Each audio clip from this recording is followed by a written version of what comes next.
hit this button, and we're live. Well, we were already live, but now we are also recording for archival purposes. Okay, more Wrath of the Righteous. We're gonna actually have to hit load game. Yeah, I've been playing the Treasure of the Midnight Isles, which is like a roguelite mode. It was released as a DLC, because the DLC was on sale, like, Season Pass was like $15, and Treasure of the Midnight Isles I wanted, and it was like 12. So for $3, you know, I get the other two that I don't care about so much, but I'm gonna say no.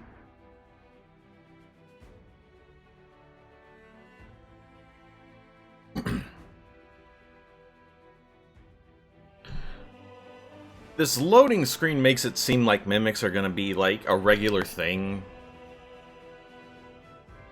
I can think of maybe like 3 instances, and I'm probably making one of those instances up where we actually see mimics.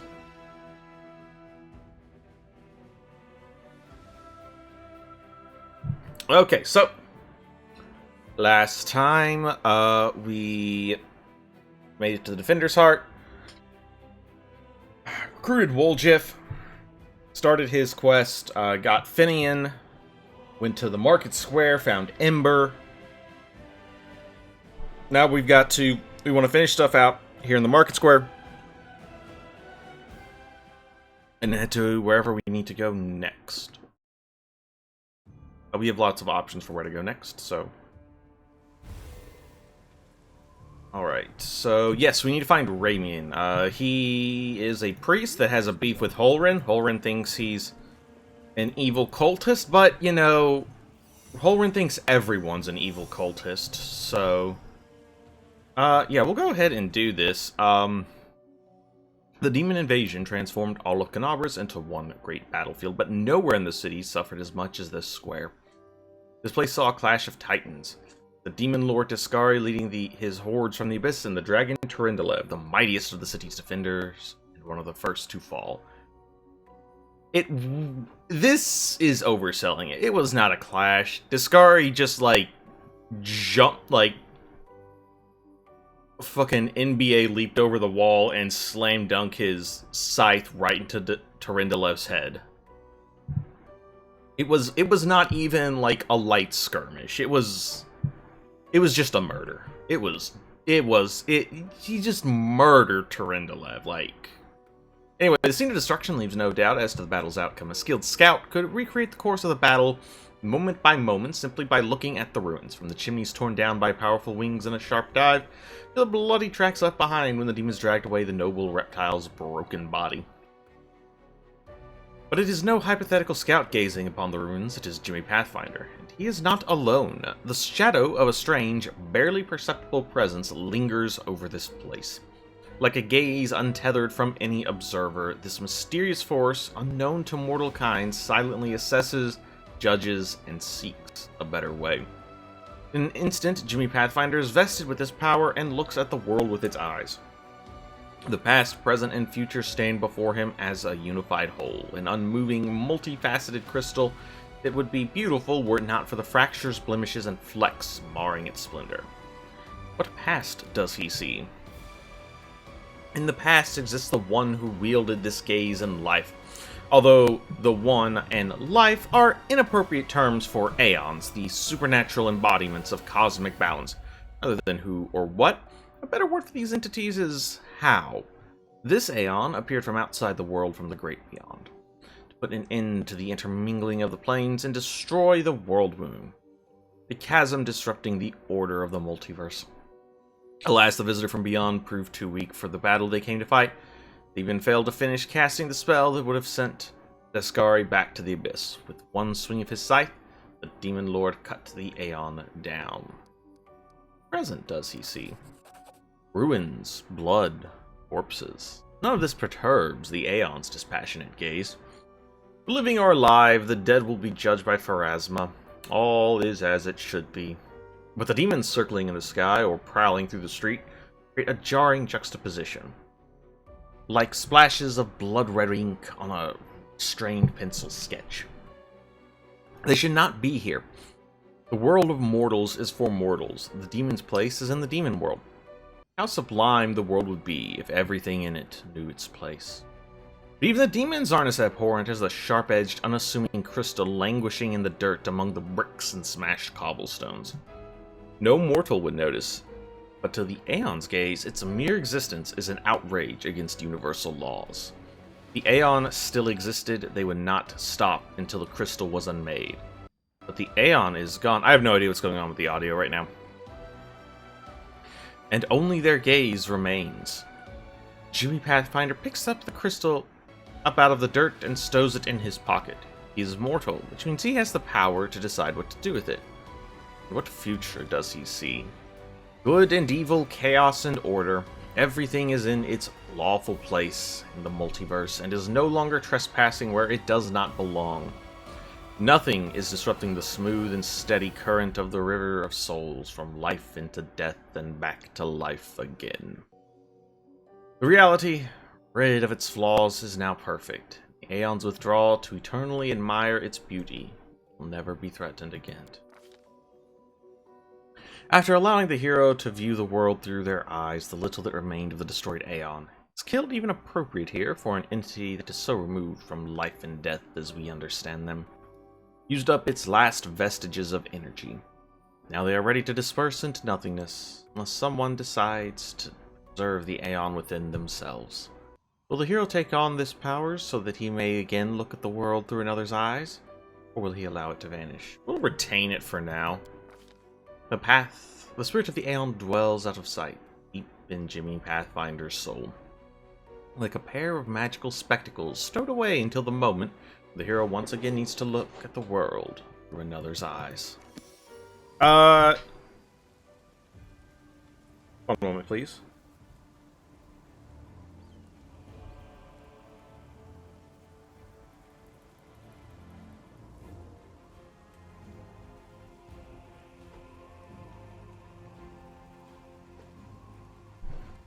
Alright. So in that we get the purple stone knife. That is immediately... Can't remove it? What? Why can't we not remove this? I have no idea why this is locked in place.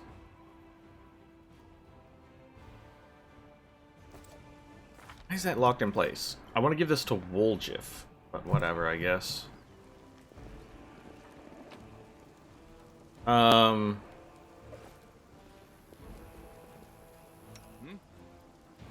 There's a lot of jerks here. Well, messed up. Okay, I guess... Got him.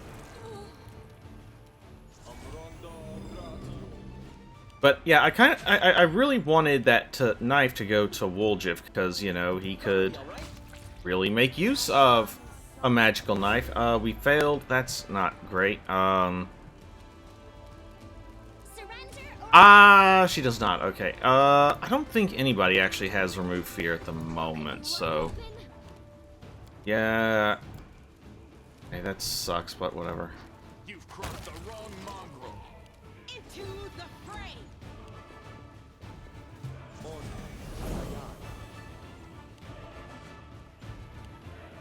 Okay, fortunately we didn't take any opportunity attacks. It's just annoying because he moves way the hell out of position. Which means we now have to waste a turn getting him back into position. We're just gonna have Ember start putting jokers to sleep.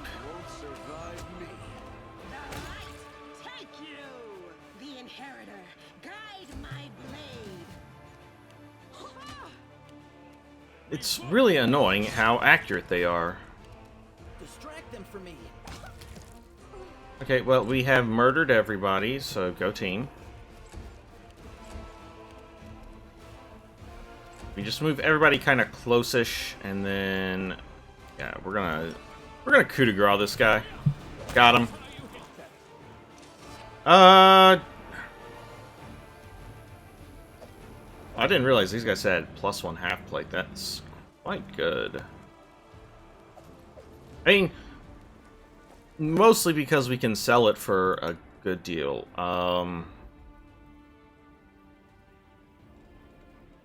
technically better than our banded mail, huh? Yeah, we get like one more AC that way.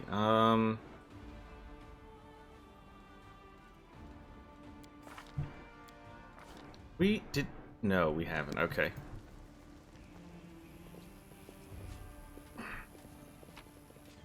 Let's move. Might be trap, might be treasure. Grab some lockpicks. Gonna head this way. There's stranger up there, and we get a run up from this guy.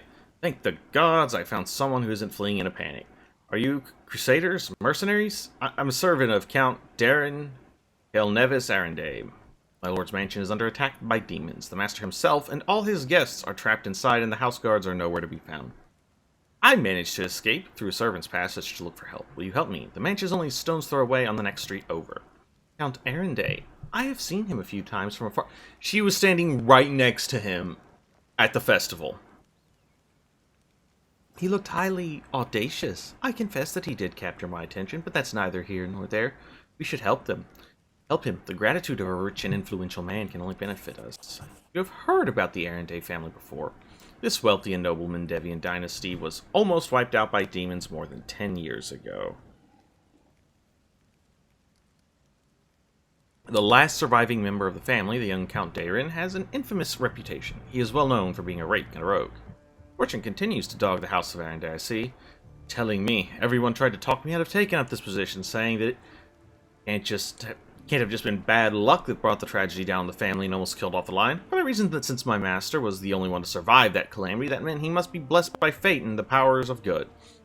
Hey, there's nothing to sniff at either. Listen to people smarter than me and gone to work somewhere else, preferably far away from Canabras. I'll tell you what I can. I was working from dusk till dawn, and back to dusk again, serving guests at the Count's banquet.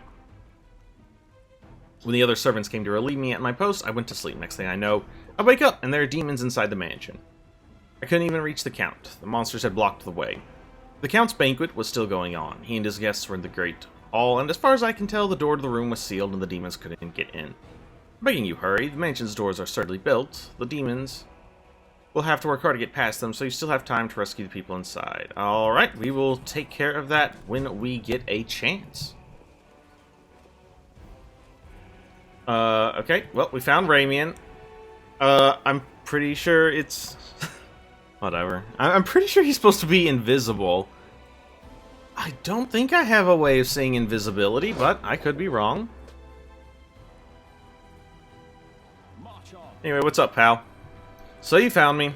I have nowhere else to run. I am at your mercy. Kill me if you wish, but I ask you, hear me out first. Did you really know about the demon attack before it happened? I did. We have a secret ally in the enemy's ranks. No one knows who this brave soul is, but she has been feeding us information about the demon's plans. These dispatches have come to us from a most reliable channel bestowed upon us by the great dreamer herself. They have come to us in dreams. Krell Holrent brushed them off as meaningless reveries. And, well, I admit it wasn't always easy to distinguish our allies' messages from ordinary dreams. But even ordinary dreams are gifts from Desna, and are always worthy of attention. The prelate, and all the crusade leaders for that matter, should put less store in reason and more in intuition, inspiration, and spontaneity. What's more, not long before the attack on the city, a blind elf who calls himself the Storyteller arrived in Canabras. This wanderer wasn't merely a collector of legend, but a scholar of the unknown. According to him, the wardstone in our city, the first and most important in the chain of wardstones, weakened since long ago, was teetering on the brink of corruptions. It seems that the Red Morning Massacre and other demon attacks, even the ones we fended off, did not leave us unscathed. Unfortunately, the prelate did not wish to listen to the storyteller either. We're lucky he wasn't burnt at the stake as a heretic. We had such vital information on our hands, information that could have saved the city, but no one cared to listen all the way to the catastrophic end. What if the dreams were sent by demons, though? In a different time and place, someone perhaps could have been the victim of false dreams sent by monsters, but here in the war with the Abyss, the goddess is keeping a close eye on her most faithful followers. I have no doubt that if a demon tried to intrude upon the dreams of any one of us, Desna's punishment would have been swift. What about these strange rituals? When my attempts to open Horan's eyes ended in failure, a few of my young adepts resolved to take matters into their own hands. They did not consult me before doing so, but I have never demanded iron discipline from my priests. Army commanders may have subordinates, but I have pupils and fellow worshippers. I can only inspire them, I cannot command them, and it seems they were inspired all on their own. In other words, you get to preach whatever you want, you don't have to take responsibility for your flock. You've really got it made. For pity's sake, how can I be held responsible for the actions of others? These are not children we are discussing here, they are grown adults endowed with their own free will, praise the goddess. Of course, we all help one another, but in the final reckoning, each of us decides how we will act, and each must answer for those choices. They had no ill intent, they only wished to access the Wardstone in secret and try to cleanse it. But to Holren, this became perform a suspect ritual after hearing even more suspect voices in their dreams. The children wanted to save their city, but the Inquisitors detained them and almost killed them. I had to intervene. I used my authority and my power as a cleric to give them a chance to flee. If they hadn't got away, they were destined for a cell in the Prelate's dungeon and quite likely death. Why are you and Holren feuding? Oh, I'm not feuding with him. I sincerely wish only the best for the man. In an ideal world, he'd be far away from the front lines and enjoying a peaceful retirement. But even if it isn't possible, I have always tried to help him fulfill the mission he has taken upon himself, and to which he has proved fatally ill-suited, protecting Canabras against the demons.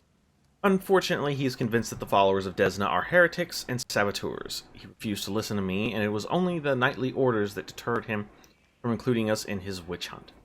Now there's clearly no one left to stand in his way. He is finally free to get rid of us once and for all. There's a chance he can resolve it. I don't know. Holren's faith is truly formidable, but only his faith in Iomedae. Not only his faith in Iomedae, but in his own infallibility. In other words, he's as hard-headed as a rock troll, but even so, Desna teaches us to never lose hope. Talk to him, try to explain that we are fighting on the same side. If he attacks you, disarm him, bind his hands, but I beg you, if at all possible, please do not kill him. I'm to you left for somewhere safer. Because people might need help, and they will come to the temple in search of a priest. I will not hide away in a hole saving my own neck, while Canabras is full of people suffering in the wake of the demon's attack. Wait, 3 of my adepts are hiding somewhere in the city. The ones the Inquisitors wrongfully accused of treason. I beg you, find them and protect them against the demons and vigilantes like Holren. They will not rest until they find them. If there's anything else you can do to save Canabras, please do it. Alright. Stranger, wait. You spared Ramian despite what the Mad Inquisitor told you. Oh, hang on, forgot to remove the spell. Holren's dogs aren't lurking nearby. Pale youth materializes before you. His face is haggard from lack of sleep, but he is clearly pleased to be speaking to someone. Hey, we found one of Ramian's adepts. Man, this is the easiest quest ever. Now we just need to... Maybe if we wait around long enough, the other two will just show up. So you're one of the adepts. Yes, I am Ilks, cleric of Desna and one of the people who answered the call of the voice in dreams. Some unknown person made contact with us through our dreams, telling us about the demon's plans. We learned that the demons were planning to attack Canabras and do something terrible to our Wardstone, which already carries the taint of corruption. Prelate Holren refused to heed our warnings. We had to make our choice. We could either throw our hands and pull back, or take action even though it would cost us our lives. But what heartless person could stand by in the face of such a deadly threat? What are you planning on doing to the Wardstone? Our plan was to get to it and then follow our instincts. There were 3 of us, a cleric, a mage, and a bard. Between us, we know a lot. We're capable of a great deal. If we'd had enough time, I'm sure we could have figured out what's wrong with the Wardstone and how to heal it. But they didn't give us time. Yes, the local commanders got roped into dealing with this. Some idiot kids trying to break into the Wardstone. Apparently some of ours, but who even knows these days? I know there's no evil in you. I can sense things like that. But what you did was so stupid and impulsive. One could have got hurt. I know from experience. So you decided you needed to do something right away, so you did something right away. Great work. I think the city authorities would have done a better job. They aren't gonna do a thing, even though it sounds like they knew about the danger. All they knew was that some crazies had some weird dreams. Anyway, it's a little late to be trying to pin blame on people. How'd you even come up with such a plan? How could we not come up with that plan? Listen, Desna is the goddess of luck. But luck, as many lay people would understand it, and luck as we, the followers of the music of spheres, see it, are far from the same thing. Other people believe that luck is something good that falls into your lap because, like a generous but unearned, just because, like a generous unearned reward. We see luck as a fundamental law of creation, according to which, even in the darkest hour of the most hopeless situation, a chance of rescue and change can for the better can arise. But if you've got to seize the chance, you've got to see the chance when it presents itself, or better yet, create your own. Followers of Desna are not people who like idleness and inaction. That's why when Canavras was in trouble, we did as our goddess had taught us. We took the matter into our own hands and tried in a moment of desperation to pluck our chance from the hands of fate itself. You were trying to help. They punish you if you were trying to help? Is that allowed? Sometimes it's even necessary. How could a zealot like Horan become the respected defender of Canavras? His faith is strong, incredibly strong. The people of the city have been fighting on the front lines time after time. I myself remember feeling dumbstruck the first time I saw that gruff old man slaying demons in a fit of righteous fury. People living on the edge of the abyss need protecting more than anything else. And that's why they are prepared to forgive their protector almost anything, even prejudice, paranoia, and the deaths of innocents. Also, Horan hasn't been as brutal as he used to be for a long time. He has his loyal right-hand man, Leotar, known as the Hawkblade. He's a witch hunter too, but a good deal more rational and even-tempered. Holrin trusts him completely, and Leotar always conducts a thorough investigation before dragging a victim to the fire. It's our bad luck that Leotar left Canavras in pursuit of some particularly vicious hags 2 weeks before the attack. If you were here, you wouldn't have let Holrin attack Ramian. On the other hand, if you were here, we wouldn't have escaped after trying to get to the Wardstone. We'd all be in a cell right now. And whose voices have you been hearing? Nobody knows what it is, but everyone who has heard her, I should say, is convinced that she's a good and pure soul chosen by Desna. We had a choice. We could trust her, accept that we have an ally somewhere who isn't afraid of all the enemy armies of the Abyss, or we could drown in suspicions and get one step closer to becoming just like Holrin. We decided to trust the voice. After seeing Canavras devastated, which is what our unknown ally tried to prevent until the very end, I can see now who had the truth on their side. Where are your fellow worshippers? Fortunately, or unfortunately, I don't know where they are. We split up to confuse the Inquisitors who were chasing us. Need help? Desna teaches us to trust in last-ditch chances. Listen. My friends are called Aranka and Thal the Wallflower. Aranka is an amazing singer and a truly beautiful girl. She has plenty of friends and fans. She's probably blended into a crowd somewhere. Wallflower's a mage, but I don't think he'll risk using magic. It'll only bring the Inquisitors down on him. He'll be harder to find. You'd better find Aranka first. She might know where the Wallflower is. Please find them and protect them against the demons and Inquisitors. I will await news in the Goddess's Temple. I hope our mysterious helper will send us a new message that will reveal what is to come from the demons. Okie dokie.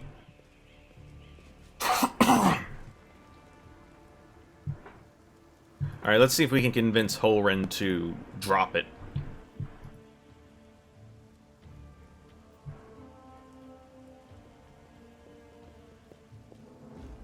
Alright, Holrin. Talk to Ramian. He is not your enemy. He only wants what's good for Canavras. I would consider those words an admission of treason from anyone else, but I don't wish to draw my weapon against he who has been given heaven's gift. I won't as long as you don't do anything worse than conniving with that rabble-rouser Ramian. I won't ask you again to kill the rabble-rouser, but as soon as we liberate the city from demons, my faithful will hunt him down. Okay, Erebeth, here we go. I'm trying to get this. Pray that your forces are needed elsewhere. Erebeth Terabade, Warden of the city, is gathering troops in the Defender's Heart Tavern to strike against the demons. Who now? Terabade? That upstart Warden of the city? I suppose I've already been written off for dead? This isn't sedition, this is outright insurrection. I'm loath to abandon my watch, but I can't turn a blind eye to such a blatant usurpation of power. We have no hope of defeating the enemy if there's disorder within our own ranks. I'm going over there now. I need to see what this Erebeth is up to. If you're playing the home game, and you weren't able to convince Holrin to stand down, it's because you did not show the light of heaven in that initial confrontation. You have to show the light of heaven if you want to be able to broker peace between Holrin and Ramian. Otherwise, you can't talk Holrin down. Anyway, there's a button that says adopt. We just got us a kitty cat. Yeah! Gives us +2 on perception and lore nature checks. I don't know. Probably Sela, actually. Sela, congratulations. A bright future awaits. You get Tiger. Hell yes, we got a kitty cat. Let us be off. Still, there's more we need to take care of. I'm all ears. In, the square here. Okay. Nap time. Okay, well, fuck me. He rolled super damn high. Oh well. Can't cast it like that. Oh, you can cast it however I damn well say you can.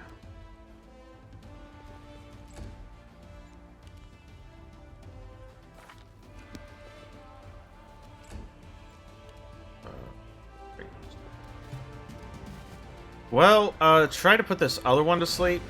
I can't believe they rolled a 20 and then a 19 and then a 20. Whatever, get splattered. Okay. You see if you can't go do something about that wizard. Oh, there's a Vermlick up here. That's a little annoying. Endure this. Life is pain. Share your treasures. Yeah,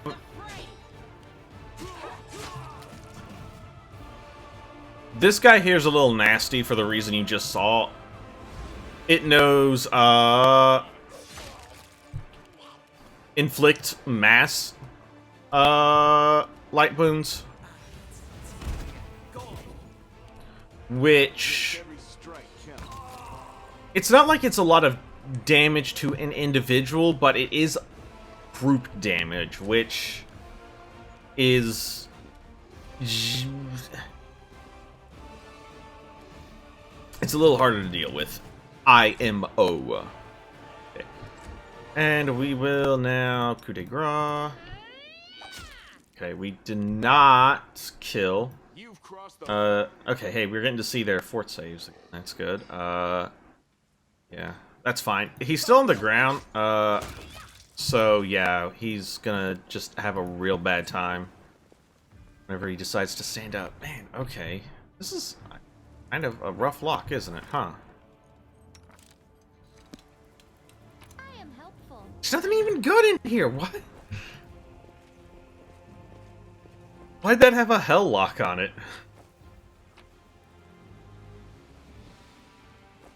Okay.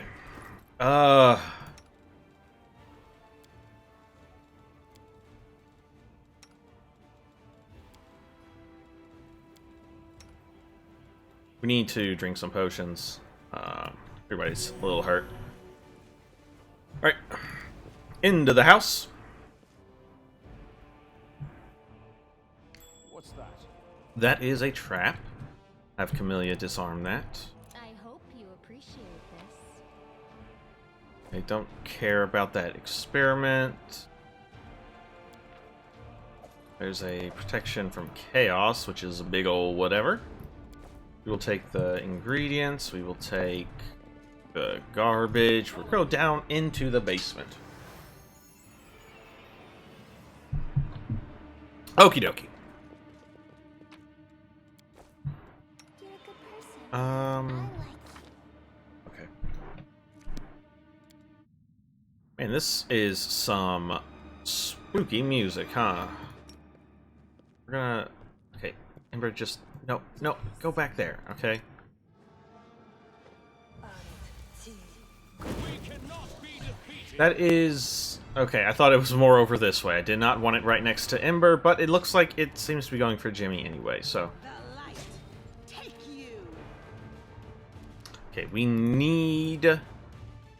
Old iron. You won't survive me. Stab you or zap you? Wait, what? What? Damage from not... Damn it, okay. We won't falter.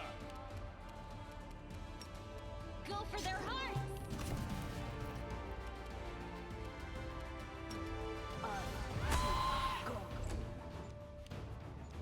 Oh!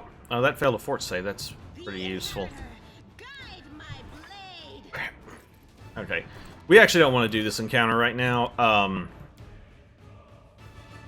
Immunity to non-magical weapons is too much of an issue right now. We'll come back and take care of that once we have some magical weapons.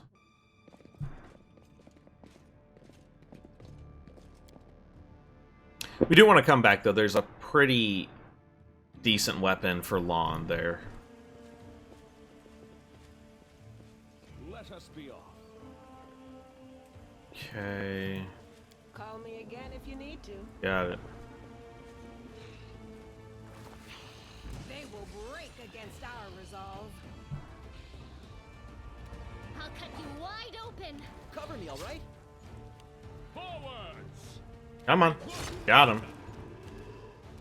You've crossed the wrong mongrel. Surrender or else. Okay, we're on a surprise round. I was like, why didn't Lon get to attack twice? But it's because we are... I did not realize we got a surprise round for Demand your blood. some reason. Why not both?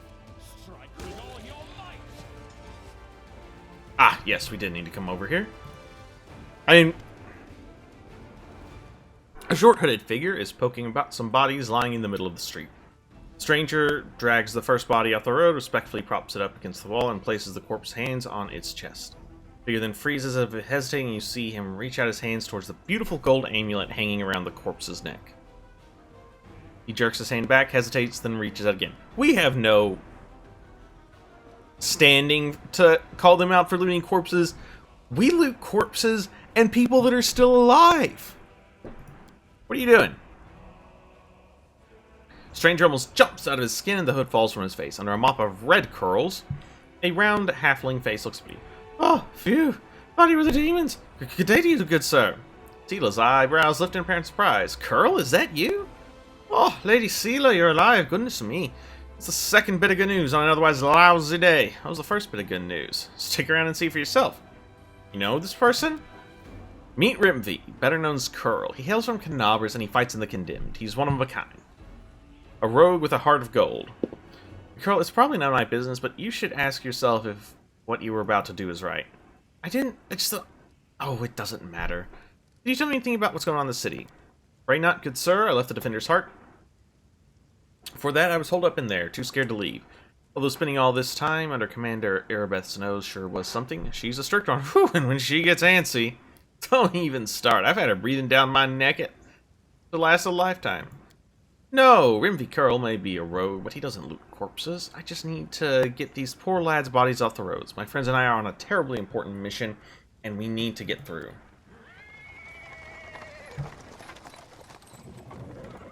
He is interrupted by the sound of wheels rolling on the paving stones. A cart drawn by a sad little horse. Oh, here's from around the corner.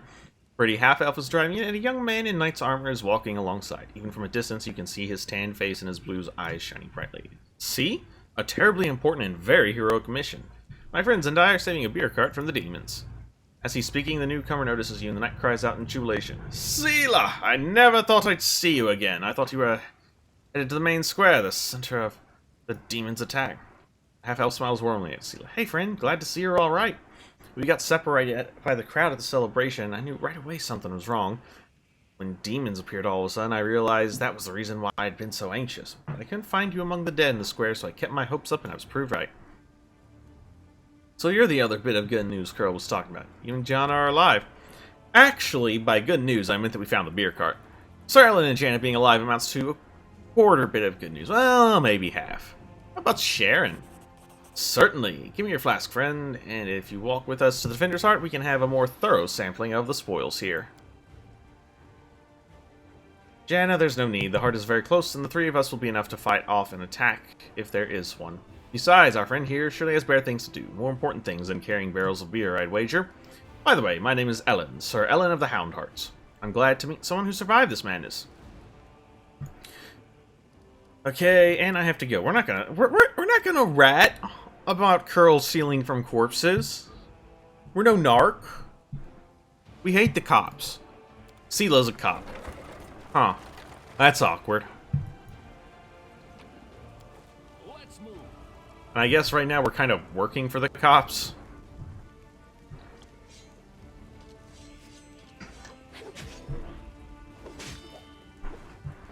Rawr!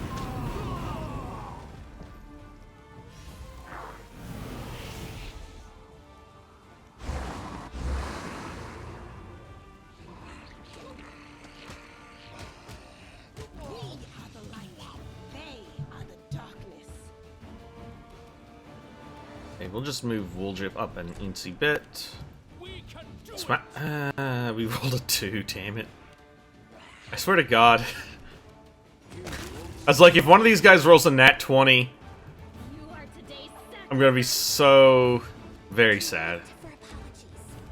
no glory without risk. Distract them from me. Okay.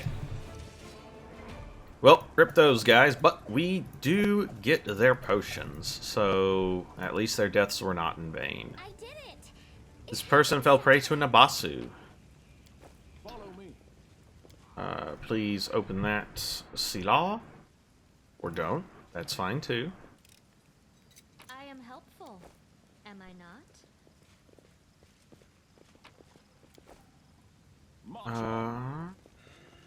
I won't. Okay, yeah, I was like, aren't there supposed to be some ghouls around here? I usually don't come this way. There's...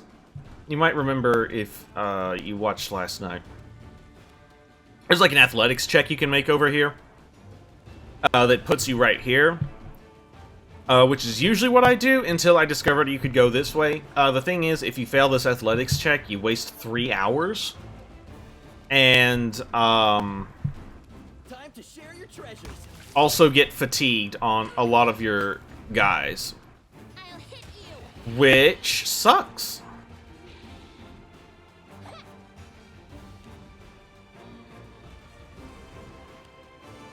Endure this. Make every strike count. Would we please hit things? It would be greatly appreciated. Into the fray. Yeah, we kind of did this in a way that's not good, because we triggered both of these encounters. When we only really want to trigger one of these encounters at a time, but whatever. I'm not... None of these are like... God, that's a lot. I'll cut you wide open. They're not scary, but, you know, there is a lot. Cover me, all right? And, you know, You won't. we seem to have forgotten how to roll well. You crossed the wrong mongrel. The light. For the love of God. Strike with all your might.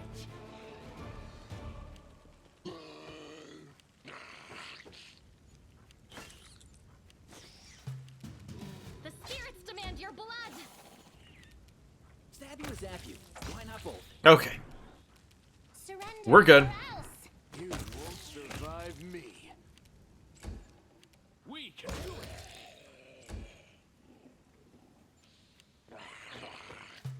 You are today's sacrifice. Too late for apologies. Endure this. Okay. Okay. Getting ghoul fever kinda sucks. We at the moment don't have a way to... Can we retreat already? Appencondalu, what? I don't remember those being here. Distract them from me. Okay. That's weird. I remember this just being more bugs. My blade. No, wait, nope, never mind. Make every Yep, strike this is count. in fact an encounter. I just remembered. Okay. God damn it. We won't falter. Time to share your treasures. Into the fray.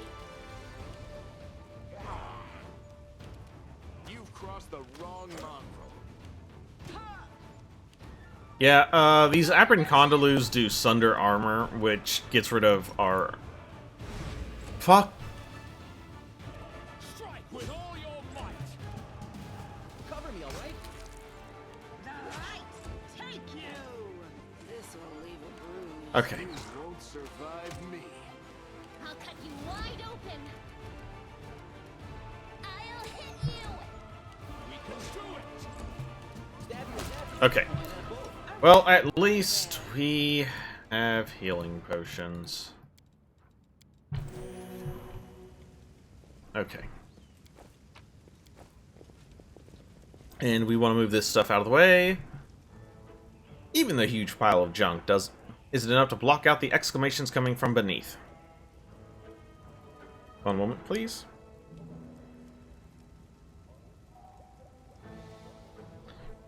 Reveal, O dearest darling beauty of mine, why didst thou turn thy gaze on me, pray tell? Thy husband I called a friend at time, but loved is like an ocean, friendship a farewell. Willis, how are we to live, my sweet? Booms a deep masculine voice in response from beneath the same pile. Indistinct rustling follows. Pass me the ale. Hey, who's there? Pile of junk seems to shake. A strange whisper drifts up from below. Granny, let's not answer. Methinks most those be demons calling down and trying to trick us. In that case, there's nothing left for us to do but to accept our fate. Sir, demon or not. Sir, demon or not, we are actors from the finest theater in Canabras, the next door theater. We were trapped in the cellar during our rehearsal. Wait, what? We're trapped in here? I thought we'd barricade ourselves in here away from the demons deliberately. You didn't nap through the start of a rehearsal, Master Kim. You would be better informed. So let's just get this out of the way. And we get a bunch of treasure. Look, the door's open. Now we are completely at the mercy of whatever's up there. If it really is a demon, we have nothing to fear. We have the power of inspiration, after all. But hand me over my ladle. And that rolling pin.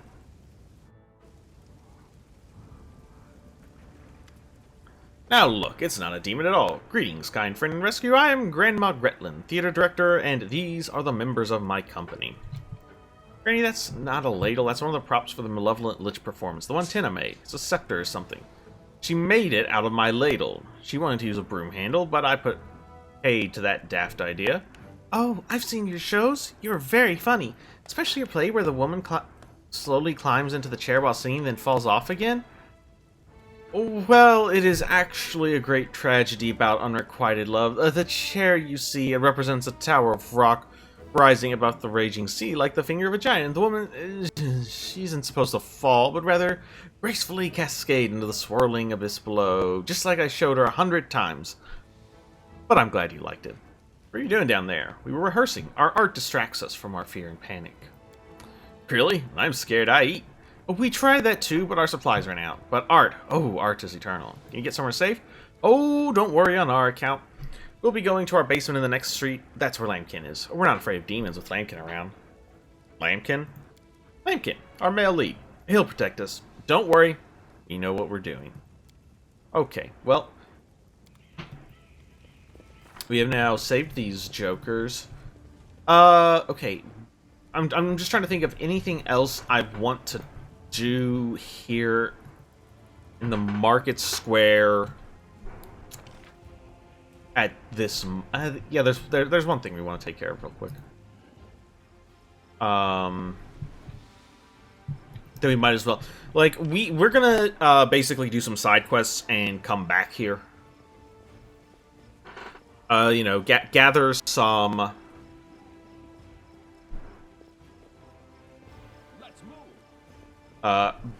get some more party members, get some more equipment, and then we'll come back here and kind of like do a cleanup. Do some cleanup.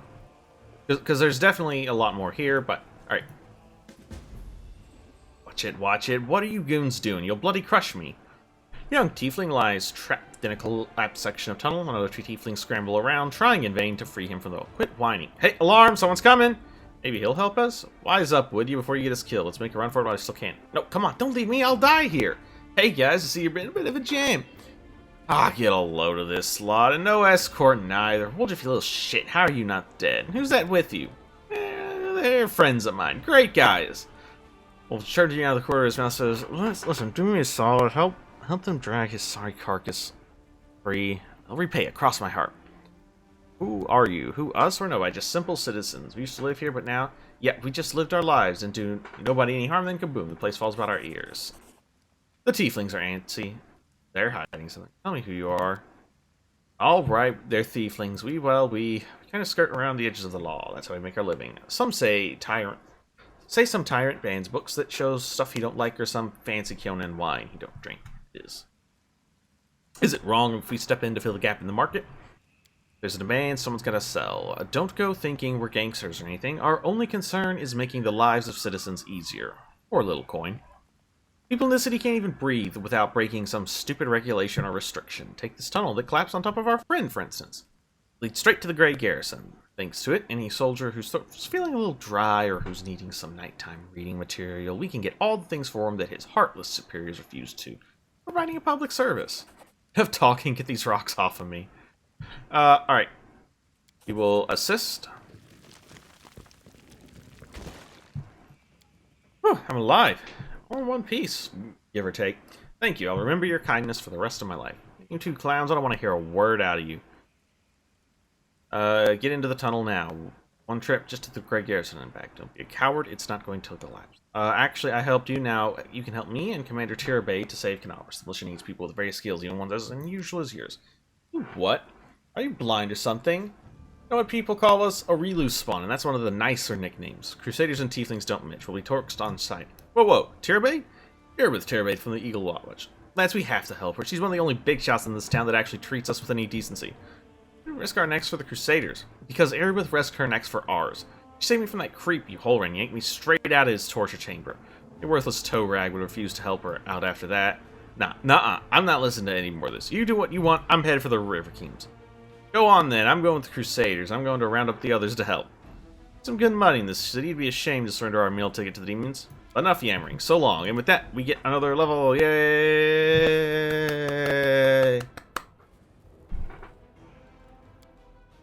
We take another Blood Rager level.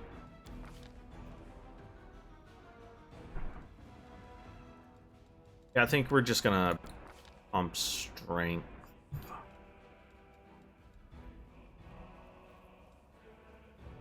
And we need to get our Arcana up to... We need 5 ranks in Arcana, I should say.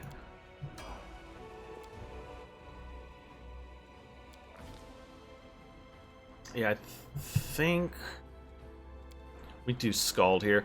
We're actually going to... you know what? I think we actually go Oracle here. We do this. We put points in Persuasion, Perception, Nature, Mobility.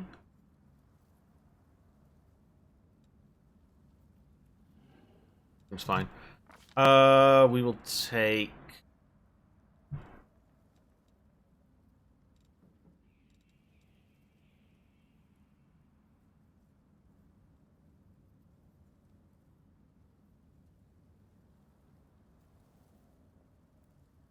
Yeah, this seems fine. We want her to be intimidating. She's going to be primarily intimidating. We take Nature. We take Nature's Whispers. Again, this lets us use our Charisma mod instead of our Dex mod for AC. Take Cure spells. We'll take Bless and probably Unbreakable Heart. And now...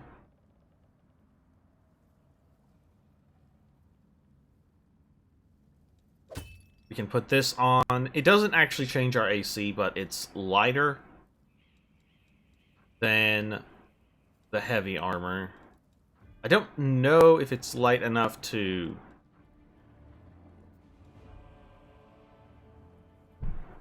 actually affect her movement speed, but yeah, that seems good. We just keep pumping her dex. We'll take Trickery, Perception. We take Chant. What this does is it extends our Evil Eye for a turn.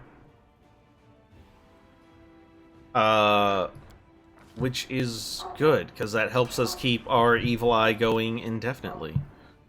Eldritch Scoundrel. Nope, that's not right. We're actually taking Vivisectionist. Alright, let's talk about why. Vivisectionists get mutagen. So the Vivisectionist, it still gets sneak attack, but they also get Alchemist mutagen. And there's just a lot of good bonuses to that. So we do mutagen dexterity, we get a +2 natural armor bonus to AC, we get +4 to our dexterity, so that's like a total of like +4 AC at the cost of -2 to wisdom. And later on, we can get greater and grand mutagens that bump that up to even higher heights. So, yeah, that's just really good.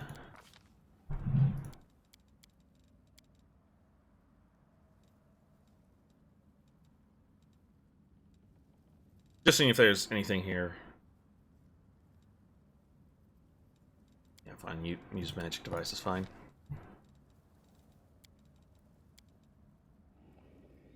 We don't get, the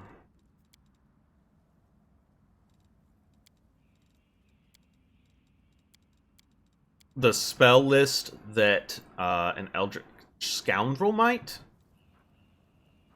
But the stuff we do get more than makes up for it.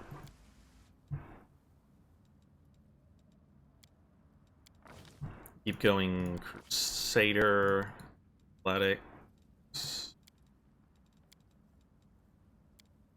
Fine. And a Stigmatized Witch. She just wants more Charisma. Boom. Boom. Boom. That seems alright. She does not have Evil Eye, so we'll take that now. She gets access to her level 2 spells. We'll take... Only get one, huh?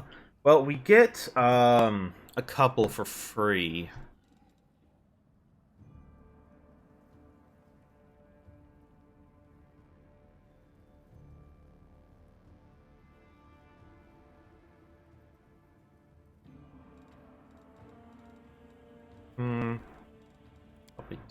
Web, I guess.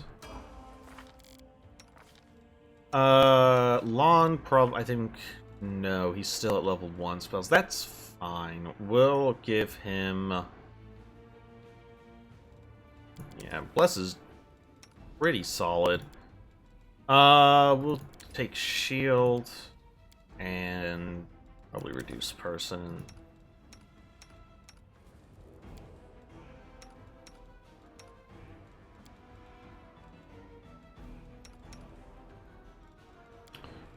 She gets some extra spell slots, so we'll take Paralysis and Breakable Heart's very solid. It's got some very particular use. About a third of the way into Act 2, which is why I'm getting as many of them as I can. Okay. That's enough for the market square for right now.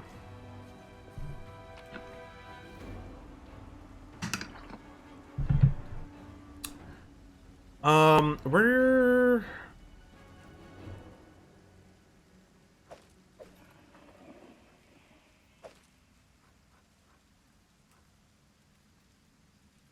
I don't think I want to destroy everything just yet. We'll do it the last time we leave the market square, but for now we'll leave everything there.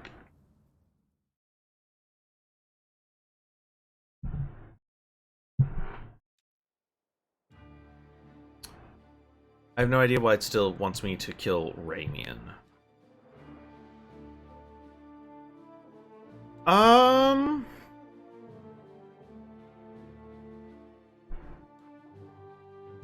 We'll go to the Erendate party house first. Alright, can't avoid this encounter, that's fine. You can't avoid it, that means it's important.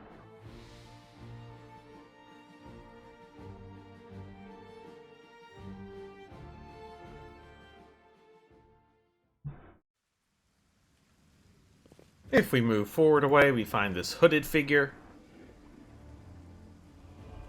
Wearing a robe? Check. Baphomet symbol around the neck? Check. Crazy eyes? Check. Note to self.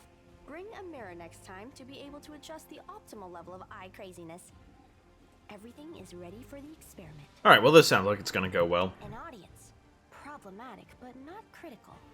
You there, boy. Stay out of this. It is counterproductive to stand in the way of scientific progress. What?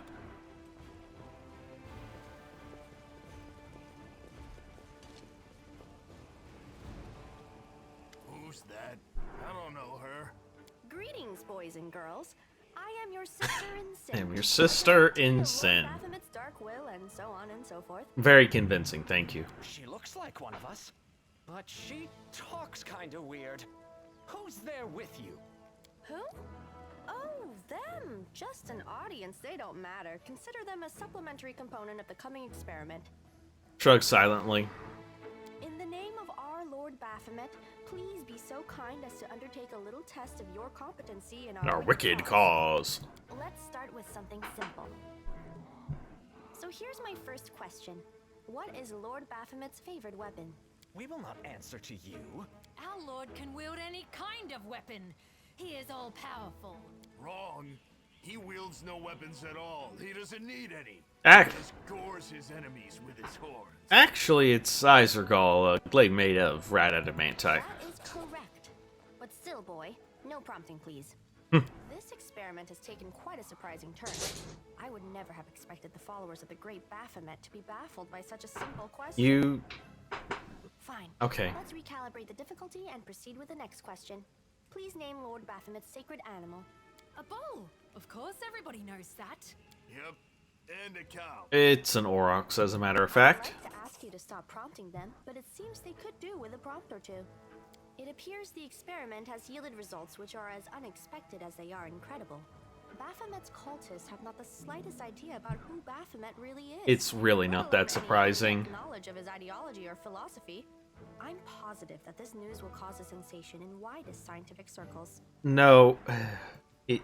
Damn it. She's right. I'm a shitty excuse for a cultist. My mother used to tell me to become a plowman. Hey, take it easy. We've only had 2 questions. You there, come on, ask another one. We'll get the next one. Ask them some more, they might still manage it. Is there any sense in continuing? You cannot answer the simplest of questions. I am ashamed of all of you, as cultists and as individuals. Please, ask again. I can answer. I'm sure I can. How do you spell Baphomet's name? B-A-F-A... Oh, screw it.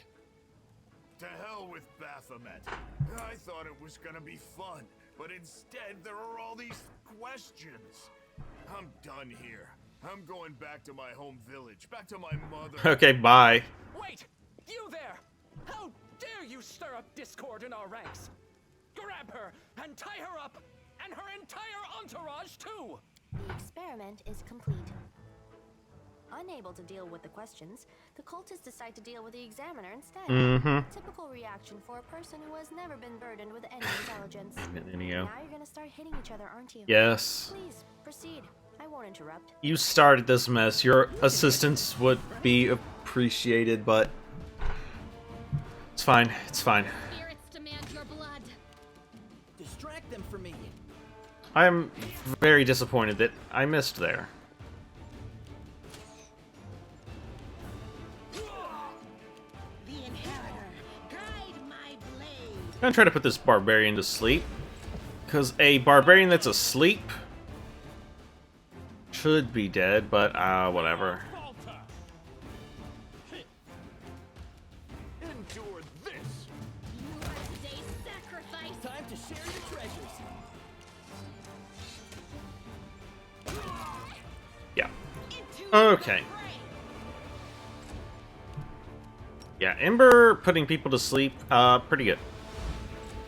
Whenever you can put them to sleep. Sometimes they just say, screw you, I'm going to roll super duper high on my saving throw, and there's nothing you can do about it. No glory without risk. You won't stop us. We can do it. Meanwhile, I'm rolling low on my attack rolls. Alright.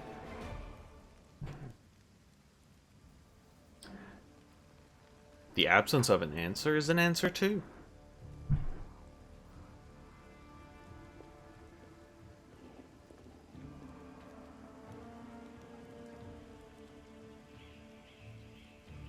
The result is statistically predictable, especially considering their intelligence level.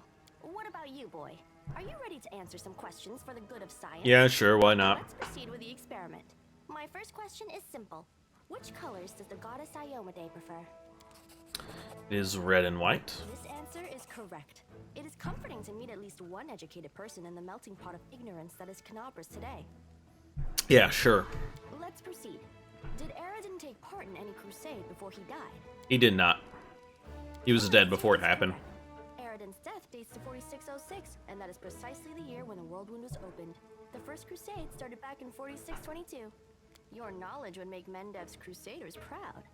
My final question is, what is the title that Aurelu Vorlesh bears? Is she the architect of the World Wound, the Lord of the Labyrinth, or the Border Inquisitor of the Shapeless Abyss? Lord of the Labyrinth is Baphomet. I don't know who the Border Inquisitor of the Shapeless Abyss is, though. That's correct. Most excellent. You successfully answered all of my questions. Splendid. Amazing. This is a breakthrough. How is this? This isn't Thank you for your any... cooperation. Okay, you're welcome. It seems to me that I owe you an explanation. Yes? My name is Nenio. I am an explorer, a pilgrim, a yet-to-be-recognized scientific luminary, future author of the great Encyclopedia Galarianica, and rector of all Absalom's universities at once. Future rector, I should say. I also know several spells. Can you tell me what you were getting at there? It's so heartening to see you strive for knowledge. That's not really what I'm doing. Comparing the intellectual abilities of the average cultist. I have an intelligence of 7. And I must admit that you passed the test with flying colors. This does offer a glimmer of hope for the future of Crusade.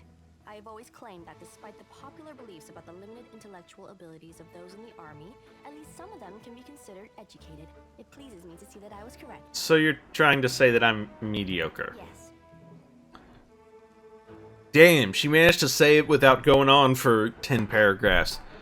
I have a name, you know. I apologize for an injury to your Oh, fuck off. Your name is irrelevant on the grand scale of the universe. Thus, it cannot possibly interest me. I will forget it as soon as I hear it. Fair enough. To avoid unnecessary confusion, I'd prefer to not know it at all. You wanna travel with me? Wish to become my follower? No, what if it... To my Whatever. expeditions to the World Wound? Sure. To assist me in my experiments? Yep. To run errands for me? Perhaps even to write down my deepest thoughts for the benefit of future generations? Oh, how splendid! Of course, I agree. Truth be told, I have no money to pay you. But you will be aiding the progress of science, and that is its own reward. If we join forces, you're gonna have to follow my instructions. What? Oh, yes, the dangers and these battles. Of course, I will follow your orders. I place my life in your capable hands, so I can focus on the things that really matter. Alright, let's go. You're hired. To think that I finally found someone to accompany me. 27 Crusaders before you said no. Not one of them saw the undeniable appeal of my offer. I'm mostly after your First spells. assignment is to take me to a safe place. I have to admit that today's experiment has left me quite tired. Alright, we're actually gonna drop, I think, Camellia and bring in Ninio. We're gonna move you there. Probably fan out like that. Okay, we need to level Ninio up. Not a problem. She is a wizard. Wizards are good. She focuses in the illusion school. Unfortunate. I mean, it's fine. Like, it'll be good later. Like, once we get to level 20 and we get weird, like, getting bonuses to illusions is actually really good. We're gonna bring her along with us.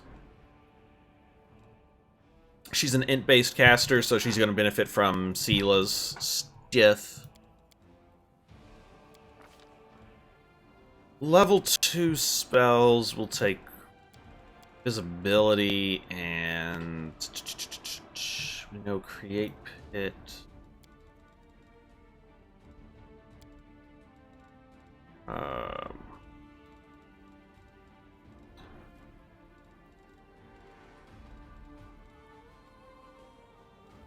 I don't know what else we might want.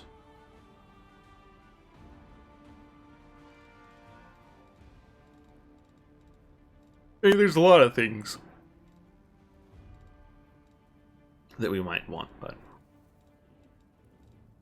yeah, I guess illusion being your focus school isn't that bad. And losing abjuration isn't the end of the world, and necromancy's fine, but don't mind losing it. There. Just trying to decide what we want our... You know, let's take hideous laughter. Okay, we will... Those... Magic missile... Some more pits. Alright. Ask nicely. Well, let's loot these guys. Masterwork falchion, Masterwork composite longbow, Scroll of Bless. You just have a composite, so we'll go ahead and give you the Masterwork, since that is an extra +1 to attack. March on. And we'll get the hell out of here.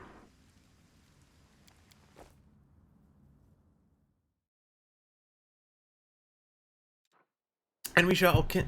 okay, yep, I did decide to go to the party house first, that's right.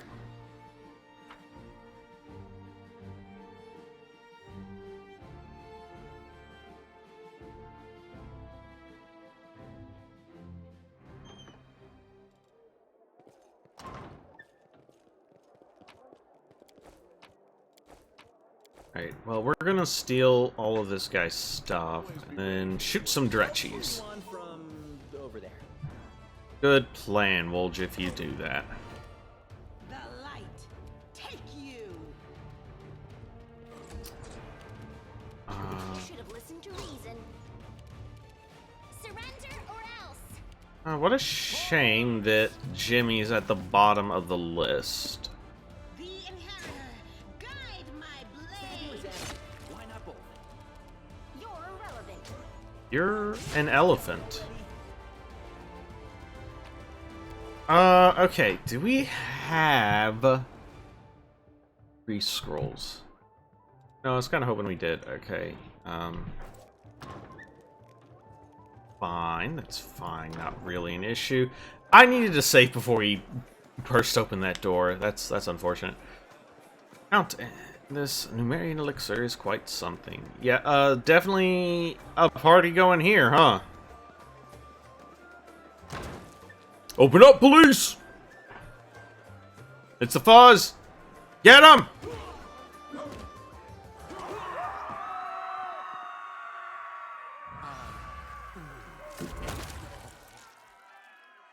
He does not know Bone Shaker. Wait. Can we retreat already? Which one is Bone Shaker? He might know Bone Shaker. Okay. This guy's a wizard, which makes him kind of annoying, and then we've got some, like, dretches. That's all pretty, something we can deal with. This Ferocious Shear has an AC of 27.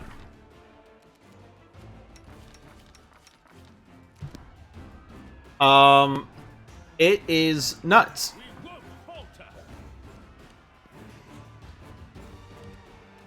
So yeah, dealing with that shear.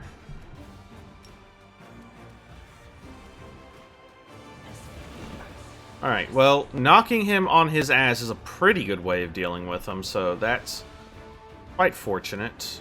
I don't know if I can coup de grace him, but while he's on the ground, he doesn't get dex to his defense, which...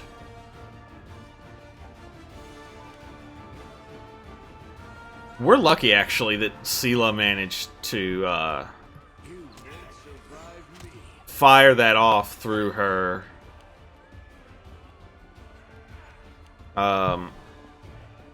penalties to Arcane.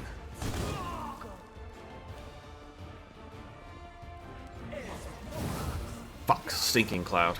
Ah.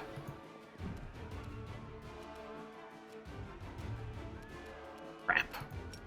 Forgot about that. Alright. Start putting jerks to sleep.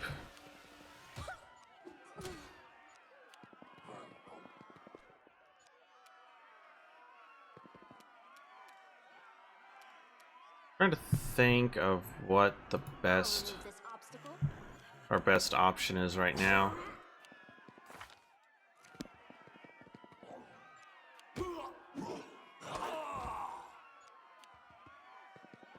Yeah, I forgot that Dretch there did a Stinking Cloud, which is pretty annoying. Okay, so... Alright, we're able to smack him, but... Yeah, unfortunately, Seela's sickened too, so... No glory without risk. Unfortunate.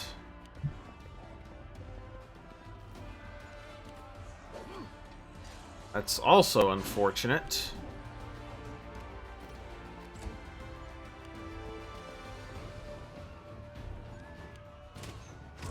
We really do want to kill that wizard, but he's being a huge pain in the ass. He's not even being a pain in the ass, we're just not able to hit him. Fucking hell, people. How much health does he have? I thought he only had like 18 health.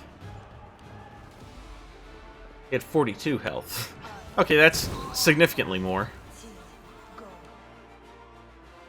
Okay, fuck, she's... God damn it. Okay, this is...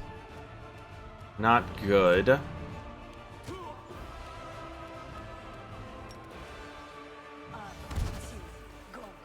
Fail to overcome spell resistance.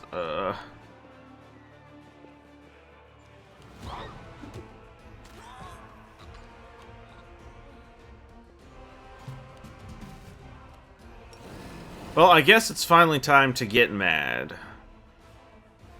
Bumps us up to 10.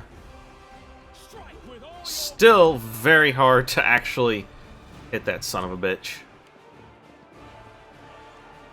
Like, the problem is, Stinking Cloud is knocking us out for 1d4.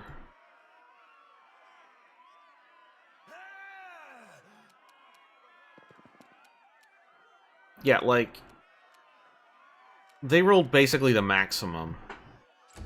They rolled more than the maximum. No, they did. They rolled like 4 for the maximum amount of Stinking Cloud on all our guys, which makes it a problem.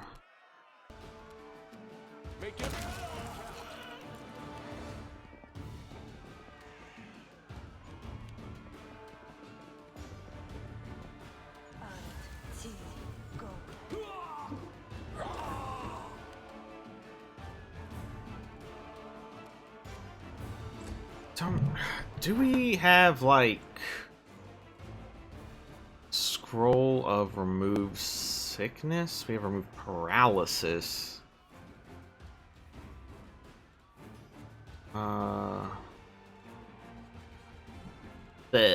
Okay, yeah, this is not great. Mind over muscle.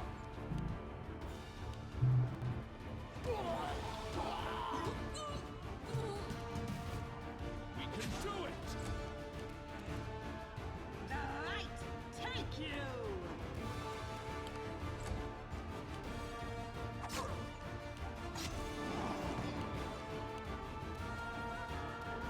Oh, thank God. We lucked out. It tripped again. Okay, we might just squeak this one out.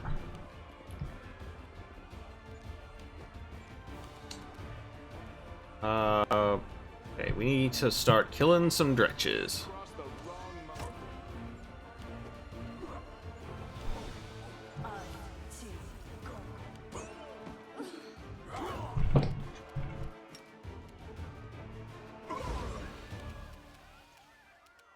You should have listened to reason. Okay, this guy's got to be waking up soon. Forwards! Yeah, he wakes up next turn. We won't falter! The inheritor. All right, perfect. Guide my blade. All right, the scariest thing's out of the way. Cover me, all right? Rest of this is pretty free. The Appencondalu could maybe cause some issues, but I'm not worried about it.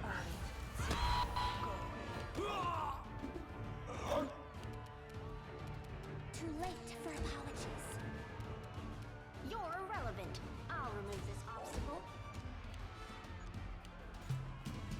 Wait, what? This guy didn't get up? Oh, he's dazed. Okay. Got him. Into the fray. Stab you with that. Okay. Finish off, please. Thank you. Okay. Whew. This is my path.